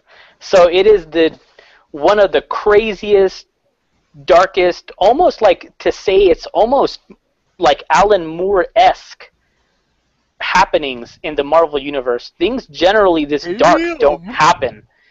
Because this is like brother versus brother. This is like hero versus hero. And they pick sides, man. And it tears families apart. It's crazy. The Fantastic Four goes in completely different directions. Reed Richards is in support of registration. Sue Storm is not. And damn. Yeah, it is super crazy. So, yep. That's happening in movie theaters 2016. I wonder how they're going to handle it in theaters. It's going to be weird. It's going to be weird. It's going to be pretty crazy to see that shit happening, but you know what? Yeah, no kidding. More power to them. I encourage it. We need more war. Yeah, well, I'm not sure about that, but more war in movies is okay. I think more war in real life, maybe not so much. It's fun. Because this should launch us right into our discussion, where we will be at war with each other and the world and controversy and fire. I just saw your deal, Jason. If Jason says it's a bad idea, it's only because there is a possibility that it could be mishandled, and then certain fans, especially of comics in general, are sort of divided on this story arc in general. Because for some people, it's like, I don't want to see Iron Man fighting Captain America, and right. So yeah, so some people don't like it, and that's the fanboy tears. That's why I quench myself. I'm so whatever, dude. You get your Civil War on, Marvel. Tears and quenching and stuff. Get into our discussion there, Chris. Yeah, you got to introduce. All right, ladies and gentlemen, are you prepared? Take 2 steps back and let Chris handle this. All right, guys. It's time for another How to Not Be a Dick on the Internet. I really don't like doing these segments as much as it sounds like, because I'm a snarky bastard and I'm old and I'm really disgruntled. I still don't like doing it because it just means people suck. Sometimes people suck, and people need to stop sucking. So, in the latest edition of How to Not Be a Dick on the Internet, we're going to talk about the Gamergate movement and how maybe you guys need to just cut it out. Maybe, come on. Maybe just a little bit. There's pretzels involved if you stop. Here's I'll ship it to your house, dude. Auntie Anne's. I'm not going to spare any expense. We're all familiar with the expression poisoning the well. Mm-hmm. Mm-hmm. I know it's a sick-ass metal band. That's exactly what's happened with this thing. Regardless of how people see it, I'm trying my absolute best to pull the best possible diamonds in the rough out of both sides and try to, in my best possible manner, give people the benefit of the doubt. But it's so hard to give people the benefit of the doubt when it comes to Gamergate. Jesus Christ! People I've followed for 9 years in the case of Jen Frank. She left the industry. She gone. Other people gone. Brianna Wu chased from her home. Zoe chased from her home. Lana Polanski, I think her name is, she done left the industry just like Jen Frank. They're all women are running away. And not just the women. They doxed Phil Fish sick, man. There you go. He rage quit. He's gone. I Fez even forgot about poor Phil. But I mean, I'm not going to talk about what it is. This is not a discussion for me to have. It's not my place. If you would like to read people, things, there are messes out there than me. Well, The message I'm trying I to send personally, everybody shut the fuck up and get along. Stop harassing people. Stop threatening people. Stop being so offended when people who are being relentlessly attacked associate you with the ones that are attacking them because of the hashtag you choose to use. The well has been poisoned. Even if 3 people poisoned the water's still poisoned, and every single person involved on both sides of the argument just need to get the fuck away from the water and stop drinking it. That's all I have to say. I completely I love every woman in the industry that I've ever met, personally, through the internet, everything. Just oh baby. no, Chris, that's not how I was. I'm just kidding. I'm kidding. Christ. No, continue. I just had to say, oh baby. Go ahead. You're good, Chris. Take it away. I actually did a little bit. I mean, I had done research prior to this, but I went ahead and I plugged the Gamergate hashtag in on my Twitter, and I asked them, guys, what is it you want? Give me basic info. What are you after? Pretty much everybody's definitely said ethics in gaming journalism. A couple people said other things too, like stop pretending like the only people who are getting harassed are on the opposite side, like the anti-Gamergate. Because according to some people, there are definitely people being harassed on that side too. A lot of things. The one thing that ties them all together definitely is that ethics thing. But I didn't just tweet that. Like, I actually had some people who were very cordial and very well-spoken and well-mannered talk to me about it, and I appreciated that. And then I had some people who were trying to, like, beat a dead horse into the ground like I was an idiot. And I had to tell them, like, you've been saying the exact same thing for 30 minutes, and you're not doing anything. Like, sorry, dude, you're not very smart. But the thing this is what I genuinely feel. I genuinely feel there are some very good people, very well-intentioned people involved in the Gamergate movement. But like John said, the well is poisoned. The negativity and the history of harassment and abuse that is inexorably tied to the Gamergate hashtag will not go away. It will not go away ever. This is a synonymous fact. It's fact because it occurred, but it's also gone on long enough. There's no making this go away. It's not going to disappear. The only thing we can hope is that this kind of harassment and hate speech doesn't become the norm. We can't let it become the norm, but the poisoned well, it's always going to be there. We just have to learn to distance ourselves from it and acknowledge it from a distance after time has passed, mind you. Yeah, and it's like, I gave this example, I know that I was talking to you guys earlier, and this is the example that I gave. In World War II, or the years leading up to World War II, when Adolf Hitler was forming the Nazi Party, no, you guys laugh, but this is true facts. He borrowed that symbol, the swastika, from the Hindu religion, which, you know, that symbol, it's supposed to mean like tranquility and good luck. And he took that and he formed the Nazi Party under it as a symbol. It has taken, I would say, 60, 70 years for people to even realize that he did not make the symbol. And even today, that symbol is still synonymous with all the activities of the Nazi Party. Just because every person who has a previous association with this prior to Adolf's birth still cannot use it in peace without being somehow silently judged for it.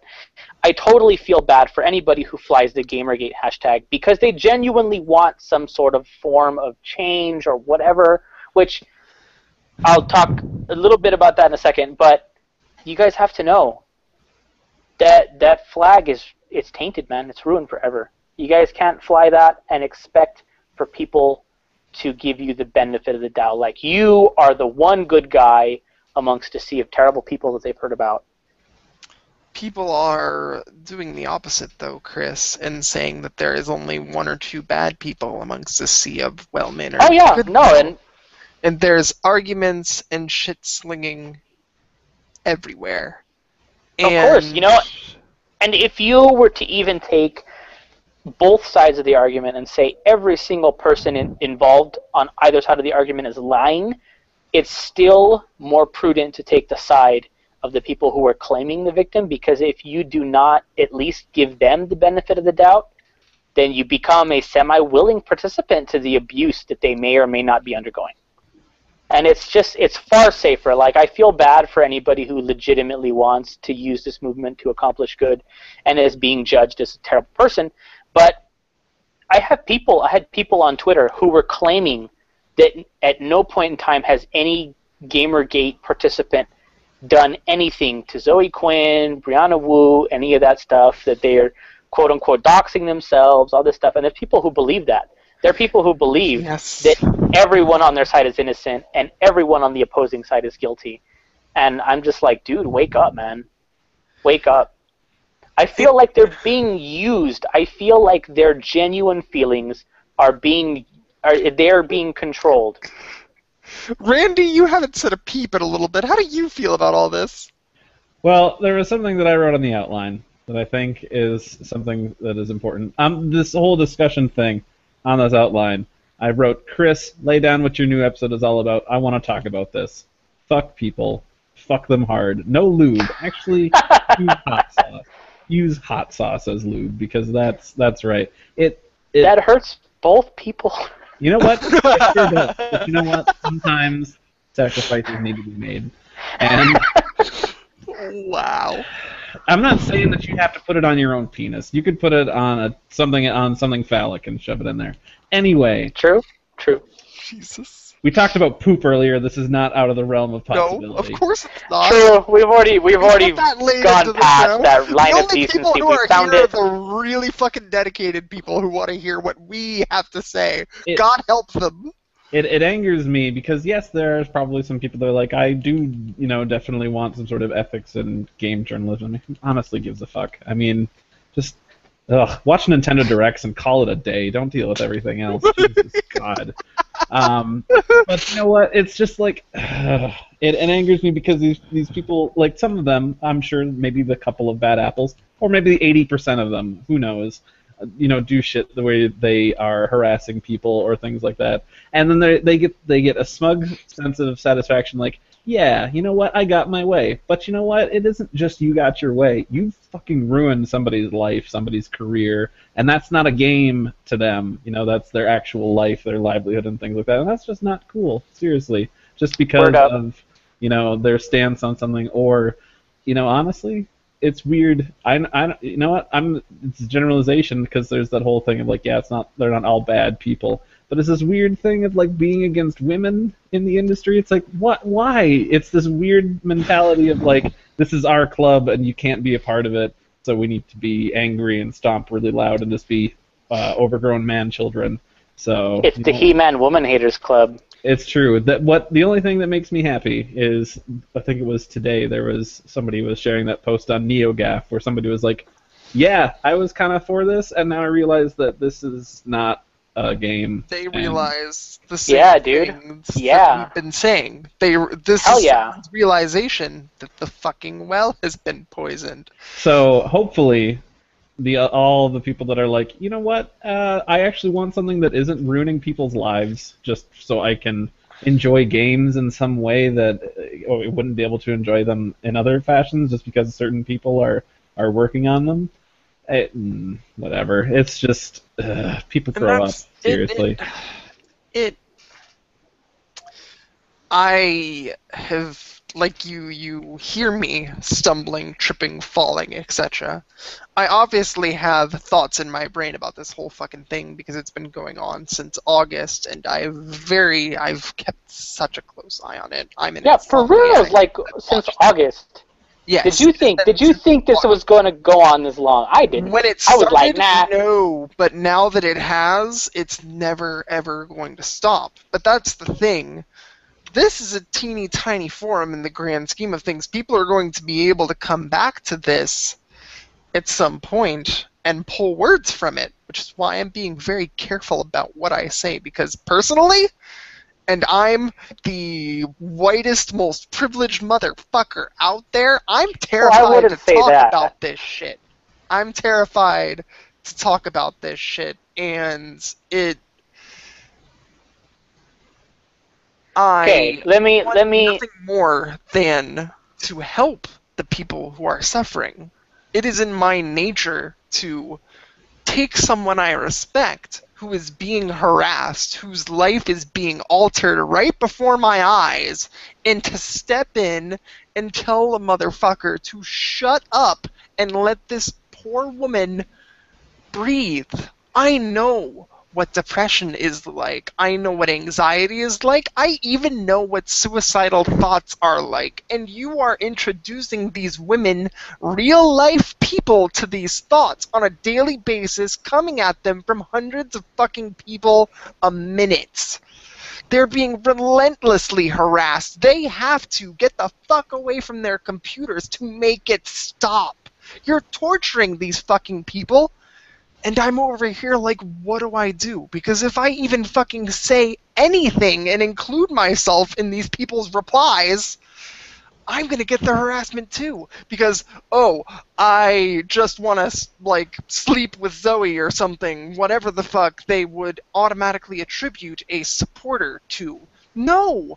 I have empathy! I want these people to be okay. I want them to rest and find a fucking half a second of peace! God! It's a funny thing. Disheartening, and I just can't. I can't. I'm gonna lay it on down here for you guys, alright? I know you mentioned something about this, Randy, and I'm going to go ahead and go full bore with you. I completely agree. This whole thing, even for the ones who have the best of intentions, which is to implement, ethics into gaming journalism, okay? This has been a huge fight for that. What is that? Is the one thing that all of them can somehow seem to agree on. But that makes me laugh, because at the end of the day, gaming journalism is a opt-in. It is optional. It is not mandatory. It is not directly connected to your video game experience at all whatsoever. Thank you. Click your browser closed. Stop surfing Polygon. Stop subjecting yourself as if you've had your eyes taped open, forced to watch an Anita Sarkeesian video, or they're going to shoot your family. This is not happening. No one's making you do it. You're watching it, you're raging, and you're having a knee-jerk reaction. Even if it's not a violent one, it is still you doing it to yourself. At the end of the day, the Gamergate movement still represents the most fundamental, completely self-entitled nature of children today, those who are in privilege, those who've had nothing else to worry about in their entire lives, other than to simply say, you know what, guys, I really dislike the way gaming journalism right now is. I think it's ruining games for me. I think I want to change it. Turn off your damn computer, dude. Play a game.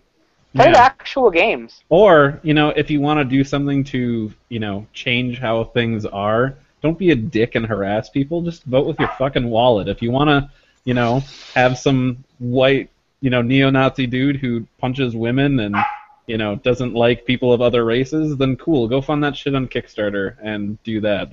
It's stupid, but you know what? It's better than, God, ruining people's lives. Seriously. And you know what? It's honestly, you're loud and you're annoying and you're doing a lot of damage, but you're on the losing side of things. You're just kicking and screaming, and it's the death throes of this whole dumb idea of just just wanting dumb shit. I mean, you just watch me just grab fucking words right in front of me, because I've thought about this shit, but I need to watch. Gamergate. The movement to change games journalism let's operate under the premise that games journalism is a thing that we should take seriously, is a thing that we have the power to change through rippling effects and how various other things have been changed throughout the fucking ages. Do it peacefully. The second this whole movement started over sexuality and the fact that it happened to center around a female game developer, I was looking at it questionably from the start, and shit just jumped off the deep end really, really quickly. By the end of that fucking day, we were seeing nude pictures of this poor girl. And I'm just like, why? Why the fuck are you doing this? Before all the lines were drawn in the sand, before people started being scared away from the industry, we were seeing nude photos. Yes, they exist.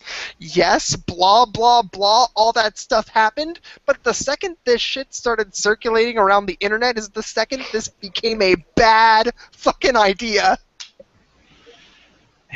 You're fucking people. Adam Baldwin, man.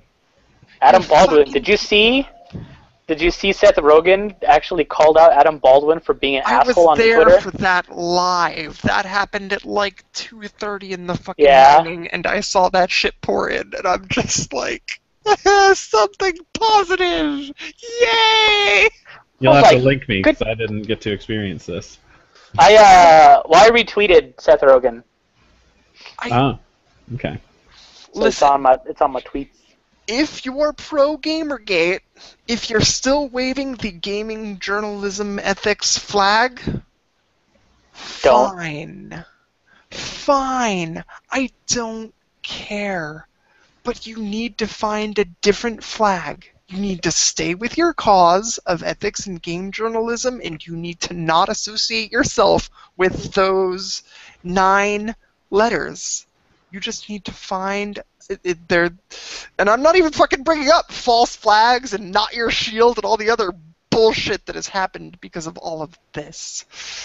Find a different flag to wave that accomplishes the same cause. I would be for your cause on a certain fucking... it's just... oh my god. Yeah, you read that. So, I'm sorry. I wanted to bring up. I selected it just because. Go ahead. I just wanted to give my sort of final things. Yeah, if you're flying that flag and you think that you want to change things, just fucking change whatever your message is, or no, keep your message. Just change who you're associating with. Change the name. Because it's not a good thing to go with. Because the people that are ruining things are terrible people, and you're ruining a lot of things for a lot of people, and then for others that enjoy the same things that you do, but you're just being an asshole, and even more so to people that are like developers that are genuinely trying to do great things. I see this post here from Axe Studios, one of our awesome friends who's really, really cool and a game developer. Gamers can get pretty harsh. I got a message from somebody saying, I ruined my new game Y2K because I, quote, put a nigger and a chink as party members. Oh my god. Another guy who said my mom got cancer because my games suck. Seriously, people? This is the kind of shit you want to say? You mean... You know what? That is awful. Holy cow. As a counterbalance, diversity in characters in cast for games, fucking awesome. I'm more likely to buy it because of that. Yes! That's what I'm saying! I see shit like this, and I love it! Yes, I see that, and I'm like, I want to buy this even more, because, holy crap, I can experience other things, and I can do things, it's just... So if you're feeling like, the bad people under Gamergate are the people that you're following, women in the industry are terrible, and, diversity in games and stuff is a travesty. You know what? As far as I'm concerned, don't fucking watch our show and don't talk to me. I don't want to deal with you. You're terrible. Come back when you've grown up, honestly. Listen, this show, it is not the three of us talking cohesively as a unit here. It is the three of us talking individually to each other. All the opinions that each of us have made is not necessarily the same thing that pretty damn close. And every one of us believes. It's the same one as mine. I'm with Randy 100%. We're all under the same kind of umbrella, but we may deviate at various points. I don't want to... John, The disclaimer is Done. telling you that you're like, you know what? If you hate women in the industry, I get Look at me! it. Look at I'm That's what trying you're so saying. hard. John. I am. John, be who you are. Who No. cares what your skin color is and shit like that? Fuck it. We're all human beings. Holy fucking shit. If somebody is being shitty, call them out on that. Okay. John, it's okay. It's okay. You know what? It's okay, because if anything happens, I will protect you. I will come over and I will castrate people myself It's with so a wrong butter knife. that so many people associate gamers with the kind of comments that they got, with the kind of shit that Randy Because- just said. Exactly. Because there are... That's the It's thing. wrong. It's like, we have to say... No. We have to say right now, John, we have to say, I do not support Gamergate, and I do not especially support hatred in any form at all. Alright. That's right. Alright. If you're being a dick to someone on the internet, don't do it. Just don't do it. But So as far we are as safe to Gamergate is say- concerned, Definitively, you are fighting... the Backwards Compatible podcast and all three of its regular hosts do not support Gamergate in any capacity. Go Yeah, and that's okay. And that's okay, Go John. away. I'm passing off your information to the head people at Gamergate. Listen. Gamergate headquarters, which I believe is probably located somewhere in the south. I have something that a majority of the internet doesn't know about me that I would prefer that the majority of the internet never learn. That I you have a think secret. that you have a secret that it's actually Zelda in in Link's Awakening and not Malin or no, the other way around. It's the other way around. Never mind. Yeah. It's not Zelda. Yeah, it's But actually- I know what you were It's a doing. Malon, it's not Marin. Yeah. I think we've. I will say this. This is my closing argument. This is my last thought. There is a thing that basically says you should not complain about anything which you should need not subject yourself. It's Well true. said. Like straight up. Who's making you be super pissed at Arthur Geis? Like for what reason? Fucking Right. Exactly. I'm gonna enjoy. You know what? breaks my heart that all this shit is going on, and it needs to stop. And this is my point blank, my closing statement, so to speak. I genuinely, I get no sleep. I'm up all the time. I have anxiety. I've been fighting depression since I was fucking 12. I know how dark this shit has gotten. I will tell all of you, our entire audience, and the two people sitting here, this shit is gonna end, quote unquote, when somebody dies. And the thing about it is the prolific people surrounding Gamergate are people I respect, people I followed for months to years, depending on who we're talking about. People I've watched leave the industry, whose lives are changing, who I've seen tweet, "I want to die," and being of that mindset myself sometimes, I see it and it just sucks you in. It's ridiculous. It has to stop before people die. I'm not a religious person. I don't pray much.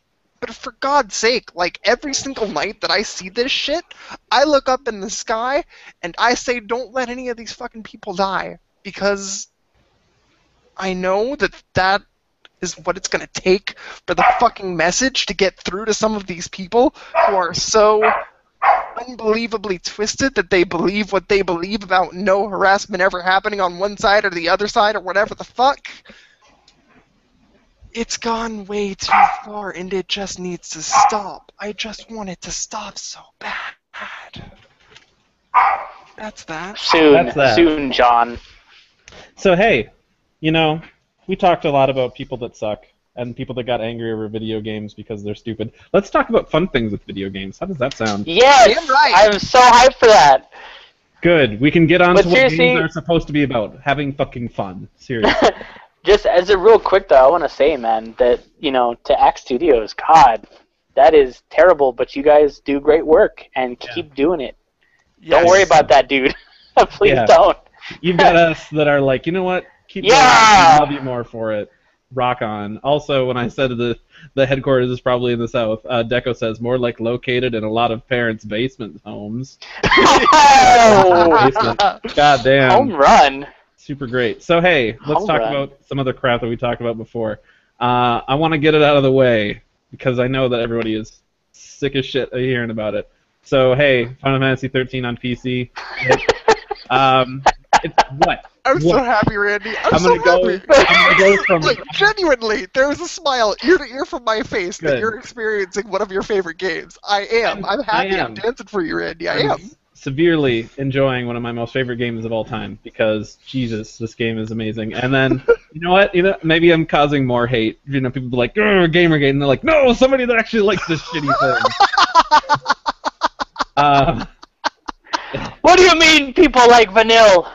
This shouldn't be a thing. You know what, guys? It's a great game. The PC thing. You know what? This is what happens to my Steam profile. Something. Okay. All right. Okay. This is what happens. It ends up looking like this. It's just Final Fantasy 13 out, just shit. Mostly just tons of Fang. But your hair suddenly got long and black. yeah. I didn't realize you had such awful headgear. I mean, he does have the power to turn into a dog. I'm a magical girl, and this is the form that I take when I fight justice. Fight for justice at night. I'm sorry, John. Sorry, Randy. I think you've been lying to us this whole time.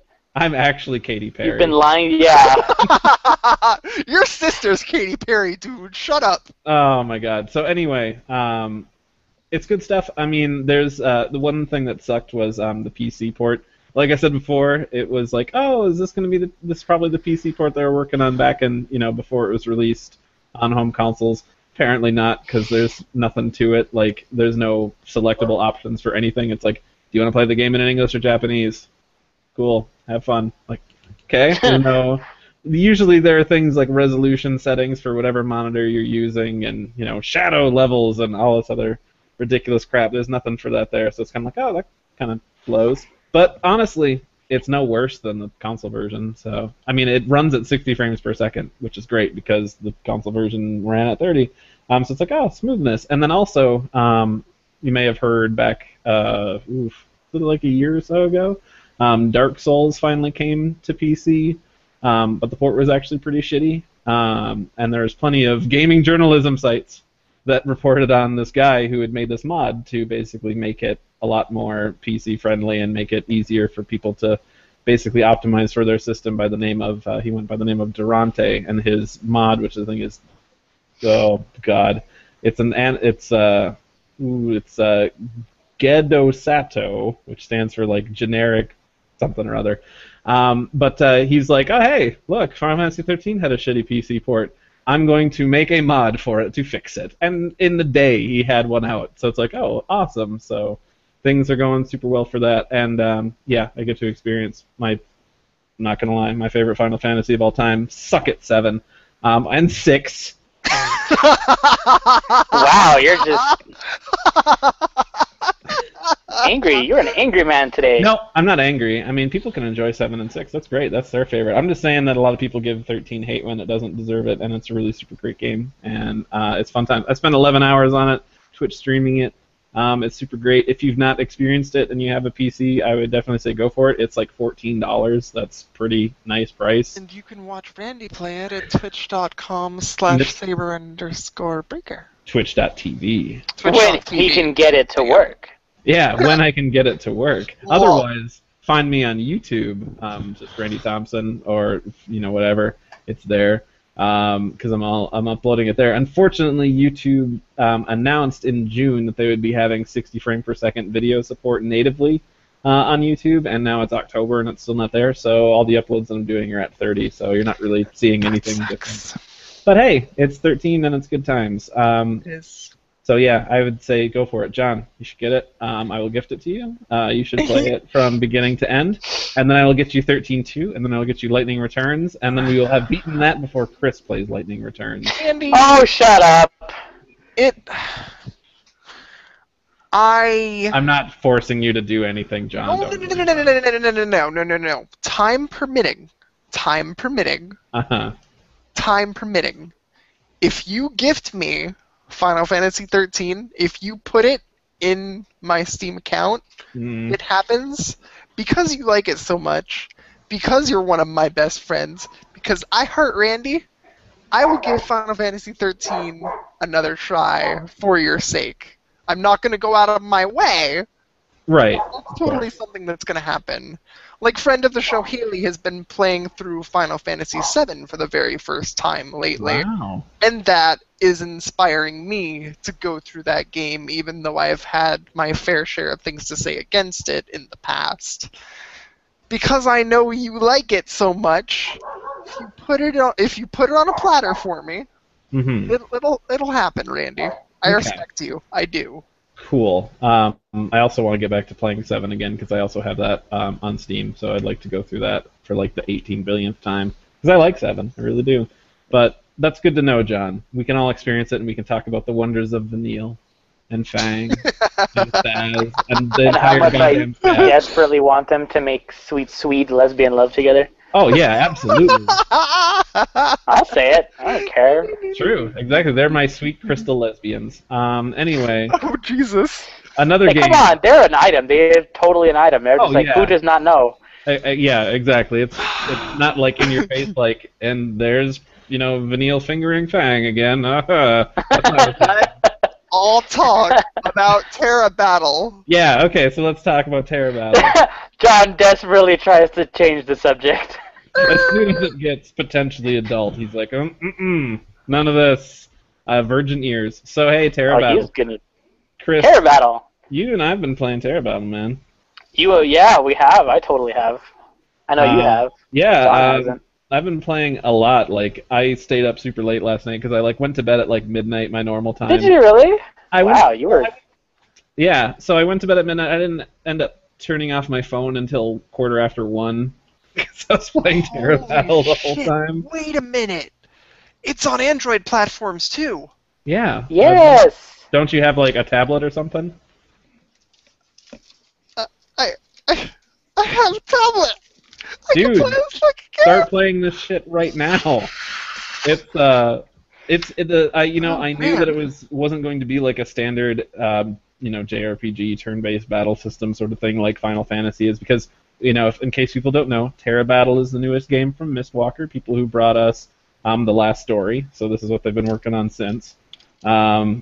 And oh hey, they achieved 500,000 downloads as of 20 hours Yes, they ago. did. Congratulations, Sakaguchi and Mistwalker. Seriously. I'm not sure.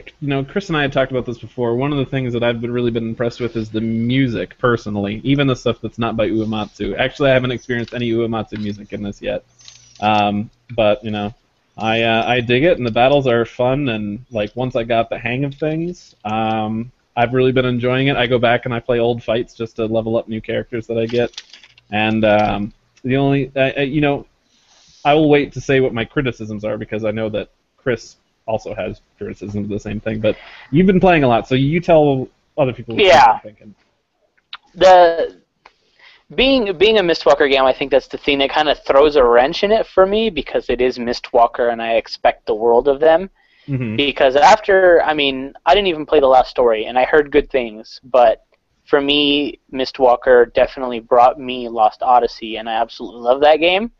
So, after having played that, and playing a game in which, especially the 1,000 Years of Dreams in Lost Odyssey, to those who have played it, were these phenomenal mini-stories of the various journeys that Chaim Argonar has had, like in his long life, and they were just so well written and all these things. So when I got to Terra Battle, I really, even though I knew it was a mobile game, even though I knew that it was a free-to-play game, I still felt like I could reasonably expect there to be some grade A character development, some characters that I would fall in love with, and just some development of those characters in general, and I don't really feel like I got any of that. It looks like the only characters that you are sort of guaranteed is that healer guy, and then the first chick that you unlock, I forgot what her name is. She's an archer. I don't remember what her name is either. Is yours an archer? Well, I guess maybe that's not the same either then. Hold on, let me open it up. Well, here was the chick that I started with. Oh God, Grace. This is... Oh, yeah, I didn't get her. Really? Yeah, because I got her, and then this healing dude was what the fuck is his name? Kuska or whatever. Yeah. I think everyone gets him because he was the 100,000 downloads. Oh, okay. And so I think everyone gets him, but I got a different chick to start out with because mine is a knight. She uses a sword. Oh. And so there's obviously no standard characters, and because of that, there's no real character development. These people sort of have names, and that's like the most personality it seems like they'll ever get. Yeah. And even though I think the battle, like the mechanics are superb, it takes one part strategy RPG where you have to worry about the position of your troops on an isometric grid, but at the same time, it takes a page out of the Puzzles and Dragons book, as you don't necessarily have a specific number of spaces to move per turn. You can only move one character, but as long as they cross certain paths, you can bump other characters along to move multiple people at the same time and position them. Positioning is really important, which is I love the positioning aspects, because once you line people up, even though these two people are attacking, if there are people who are adjacent to them in any way, even if they're a couple spaces apart,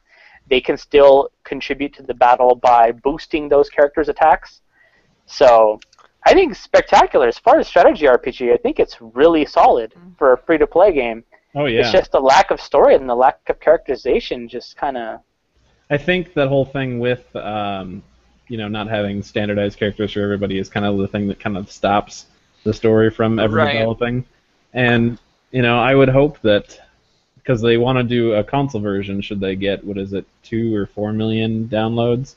Yeah. To do a console version. I would hope that they would do something like, start you out with a party of such and such characters, and, so that way you've at least are following a group of people for development and story and things like that. I mean, this has just basically been world building, showing you this map, and this is where these people are from, and, there's lizard folk, and then there's beast people, and all that fun stuff. But I mean, overall, I'm into it solely for the gameplay, which is super fun, and it is good. It is I good. can't wait to experience this gameplay, but I need to find the charger for my HP Smart 7 first. Okay, wait, John, is the screen cracked on your tablet? Is it cracked? It is not. Do you see this? This is crystal clear. You can see your reflection. I sure can. You know All right. This ain't Just going checking. fucking nowhere. This is my new baby puppy. This is my new baby puppy. His name is Spot. I'm gonna be taking good care of him and treating this like my new baby puppy. So I'm just gonna lay this right here. I'm gonna find its charger, and it's not gonna fucking move, and I'm gonna play me some damn Terra Battle. But on behalf of Charlotte, I do have to say that she's been following Terra Battle since release, or not release, but its announcement. And apparently, global release only includes 7 countries: Japan, the United States, Canada, the United Kingdom, France, Germany, and Spain. Oh, man. Deco also says, I can't like Terra Battle, even though it's fun, because it's a single-player game that can't be played offline. That is pretty annoying. I'm not gonna... Well, yeah. It's not so much of an issue for me, and I know for you as well, because we played on our phones, and our phones have constant connections. But yeah, especially since right now there's no, you can tell there's going to be connectivity because they have a placeholder for that friends where you can register friends later on.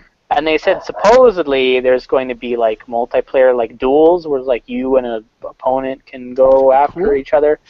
So that sounds Randy cool, has but at it the on same an Android time, platform too, so we could potentially. I think it's cross-platform for Plague. It's not like console games where you have to deal with that kind of shit, because you could play a whole bunch of other mobile games across platforms. So we could all just duke it out, which would be awesome. I think actually playing other opponents would be really, really fun. I know. I got a gold character today, Randy. I got a gold sheet character today too. That's what you mean, right? When you got that form thing. Yeah. Okay. Yeah, the contract is either parchment paper, silver, or gold. So I got a double S rank Lancer. Wow. I have no idea what any of this shit means, because I will soon. Yes. Think of it this way. It works on sort of like the same thing as Fire Emblem, where weapon types. I'm gonna like this game. Yeah. So it's like what is it? Swordsman, which it's weird because I think it's not the same as Fire Emblem. It's different, but it's the same concept. Right. In Terra Battle, swords are greater than bow and arrows, which you're like, wouldn't that be the other way around? And bow and arrows beat lances, and lances beat swords. Mm-hmm. Fair enough. All right, so I think that about does it for Terra Battle. But do you want to talk about Senran Kagura? I just wanted to show it off, really. I just wanted to show it off. Don't let the man show it off. Because it's the crowning achievement. The crowning achievement, because it is the Let's Get Physical edition, comes with the game on disc or on game card, which is the only way to get it on game card. There's no regular physical copy. Right. It's only through this edition. It also came with the 39-song soundtrack, which seems like it's the full soundtrack and is super cool. But the crowning achievement, of course, is the Shinobi Syllabus, which is an art book. It's like a 140-page art book that has character bios and stuff like that. And I just want you to check out this little bit at the end. I think it's just utterly classic. It is from... Utter, like, teats, kind of like... Well, no. You just hold that thought, Randy. Hold that thought. Okay. It's a special message from the producer, Kenichiro Takaki. His name, I can't pronounce it. I'm sorry, I butchered it. But it says, the Senran Kagura series will continue to run non-stop. That is the calling of a ninja. They run faster and jump higher than anyone. They can easily jump over people's expectations. These games still have the potential to grow big and large, just like the girls' chests. And then the final thing, there at the bottom, I'm going to put it real nice and close. It says, tits are life, ass is hometown. Okie dokie. More power to you. Ruining my interest in getting into the game because people say there's more to it, but they just that's shove what I'm that saying. in my face. Like, I know. And there really is more to it. Talk adults or go Senran Kagura, whatever tickles your fancy, I'm cool. Yeah, by all means, it's fine. I don't have virgin ears. What I am looking out for are the people who are genuinely offended by this kind of talk, because I do know some people who are like genuinely take 3 steps back from Senran Kagura because it offends them for many more reasons than just one. And like, that's cool. I just have to keep everyone in mind if I'm ever in a public space. That's always what I try to do best. Well, that's fine. We're on the internet. People can turn us off. Damn. There you go. And the thing, okay, I understand if people have problems with the designs themselves, and that's fine. Like, I completely understand. It's another Dragon's Crown Sorceress scenario. If it's just not your cup of tea and it just completely turns you off to the game. It's weird because it turns me off. Meanwhile, I'm like, oh man, Bayonetta is so great. That's the thing. But it's different though because, well, maybe it's not. It's not different. I promise you 100% that it's not. I mean, Bayonetta throws her crotch in the middle of the camera during that opening sequence of Bayonetta 2. I mean, if you there's sorry, John, you can't be like no one yes to the other. But fair enough. The thing that I always am a little angry about when it comes to Senran Kagura games is because yes, there is a little bit of a depth to them that most people don't talk about. And don't talk about for good reason, because most people's minds are closed to the series anyway. Right. But what really, really gets me is I have actually seen a large number of review outlets who have reviewed the game without ever having played it. And literally their reviews consist of, this game offended me so much, I could not play it past the first 5 minutes. And I'm like, well, then that's not a review. You talking about being angry. Who is not. Exactly. Give it to someone who is slightly offended by it at best, and you can mention that TNA is a little over the top. But exactly. Give it to Polygon. They'll at least play it. Yeah, no, he was really only slightly offended by the over-the-top nature of the game. I really am trying my best here. God damn it. See, okay, here's a question. Things like whatever the name of the one was that was on 3DS. Did they ever come up with a demo for that? Because I would honestly give a demo a shot, just so I could be like, okay, show me what's special about this series, other than just Unfortunately shoving not. bits in my face. Unfortunately not. It actually is. It's very anime. I want to say definitely is very anime, because it deals with the lives of 5 young girls who their profession, they're going to school to be ninjas. So they're not ninjas yet. They're going to school to be ninjas, and they're dealing with normal high school things on top of this overarching, like, they're fighting an opposite. There's a school of quote-unquote bad ninjas, and they're fighting them, and they have to fend them off while still worrying about their own personal lives. Things happen to characters. There's a lot of development. There really is. The characters in this game, none of them escapes being fleshed out. And I'm not talking about TNA. I'm talking about actual personality. So it's great to see. It gives you like visual novel style scenes to the game, where you're able to get into the minds of pretty much every character in the game on evil to complete your picture of like this whole world. It's crazy. Yeah. But no demo, unfortunately. Okay. Well, as soon as I can come across somebody near me that's got a physical copy of one of those games on a system that There are no physical copies. Well, then There are no physical copies of Burst. Well, then if somebody wants to gift me the 3DS version just to prove to me that You know what, there's Randy? more to it. You know what, Randy? I will. Don't. I will gift you a copy of that game. Don't. I will. No, I will do it. It's not going to be soon. No, but that's I will okay. do it. That's okay. One of these days. I'll give you a copy of the game at Christmas time. Yeah, I'll even throw it out there. Even if you don't do it at some point in my life, sometime I will play a Senran Kagura game, because I genuinely want to know what the big deal is. Because I know that there's people say that there's more to it, and I trust you and all that other fun stuff. Just the same kind of talk I was giving Randy earlier about 13. Right. Pretty much. And I will say one thing, because Burst is completely different gameplay-wise. Than they took advantage of the Vita, and they made Shinobi Versus a full 3D environment, which I actually think works just as spectacularly as the side-scrolling format they have in Burst. But Burst's fan service was very manageable. Shinobi Versus, because they had a lot more hardware to play around with, they do a lot more with it as far as the customizations of what some of the girls can wear underneath their clothes. So once their clothes get ripped, you see different things, like different kinds of underwear. And that wasn't a thing, really, in the 3DS version. The 3DS version was certainly a lot more tame. Even I'm kind of blushing a little bit when I play this game, because Shinobi Versus it's actually way more out there. So by all means, if I do recommend the game to somebody, I definitely are like, maybe Burst first, Okay. if you're not completely appalled. All right. Good. Thank you. Shall we leave the appalling talk behind? Go ahead, gentlemen. I am done.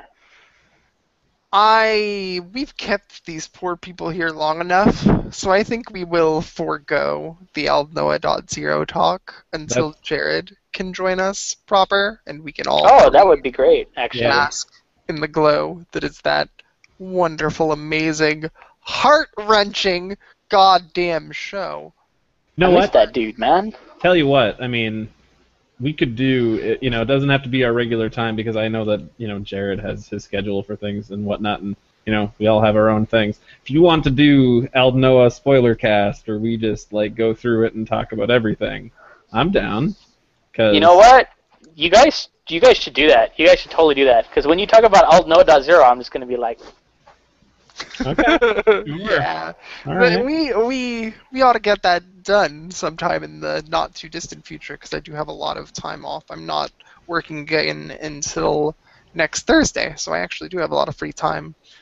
So y'all who are interested in my thoughts on Aldnoah.0 and more unscripted, underearthed, spoiler-filled talk from Randy and Jared, who held back on my account, thank you, by the way. No problem. No problem. There will be a spoiler cast happening at some point, and we will work it out off the air. But I guess on that note, unless he has anything else left, we'll wrap things up. Sounds good. So, hey, guys, thanks for joining us for this episode where we got angry about a lot of things and then also got really happy about things. We also talked about boobs, poop, and other things. And if you liked that, you can tell us. If you didn't like that, you can also tell us. And we'll say, Should we tone it down? Because we won't. You You can can say whatever you want. Yeah, If y'all come at us in droves and say we took it too far, well, we respect you guys. We do. Okay, we will consider it. it will be taken. They'll consider it. I won't do anything. Hey, You guys. I really do my goddamn best, people. Well, you can let us know and then take the worry off of Jonathan, so that way he knows. You can let That's us know true. your thoughts via a multitude of channels. You can email us at feedback.bcpodcast@gmail.com. You can hit us up at BC_podcast on Twitter. You can check us out on Facebook, on Google+, on Tumblr. You can also check us out individually. You can tell my stupid face to stop talking about Final Fantasy 13 at Saber_Breaker, but I'm sorry, you're going to see a lot of screenshots of Final Fantasy 13. So tell you to stop, but you're not going to stop. Right, exactly. It's not going to happen. So that's me.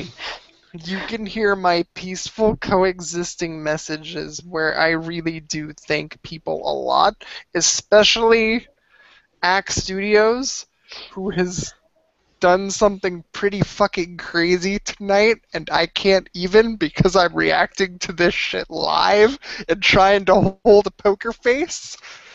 Thank you, everyone, ever. Thank you. Look, thank you. You can find me at Radical Defect, where I will thank you as well, because no doubt I really do try to make people feel appreciated up in here. I try. How many orgasms did you just have, John? I'm Right. curious.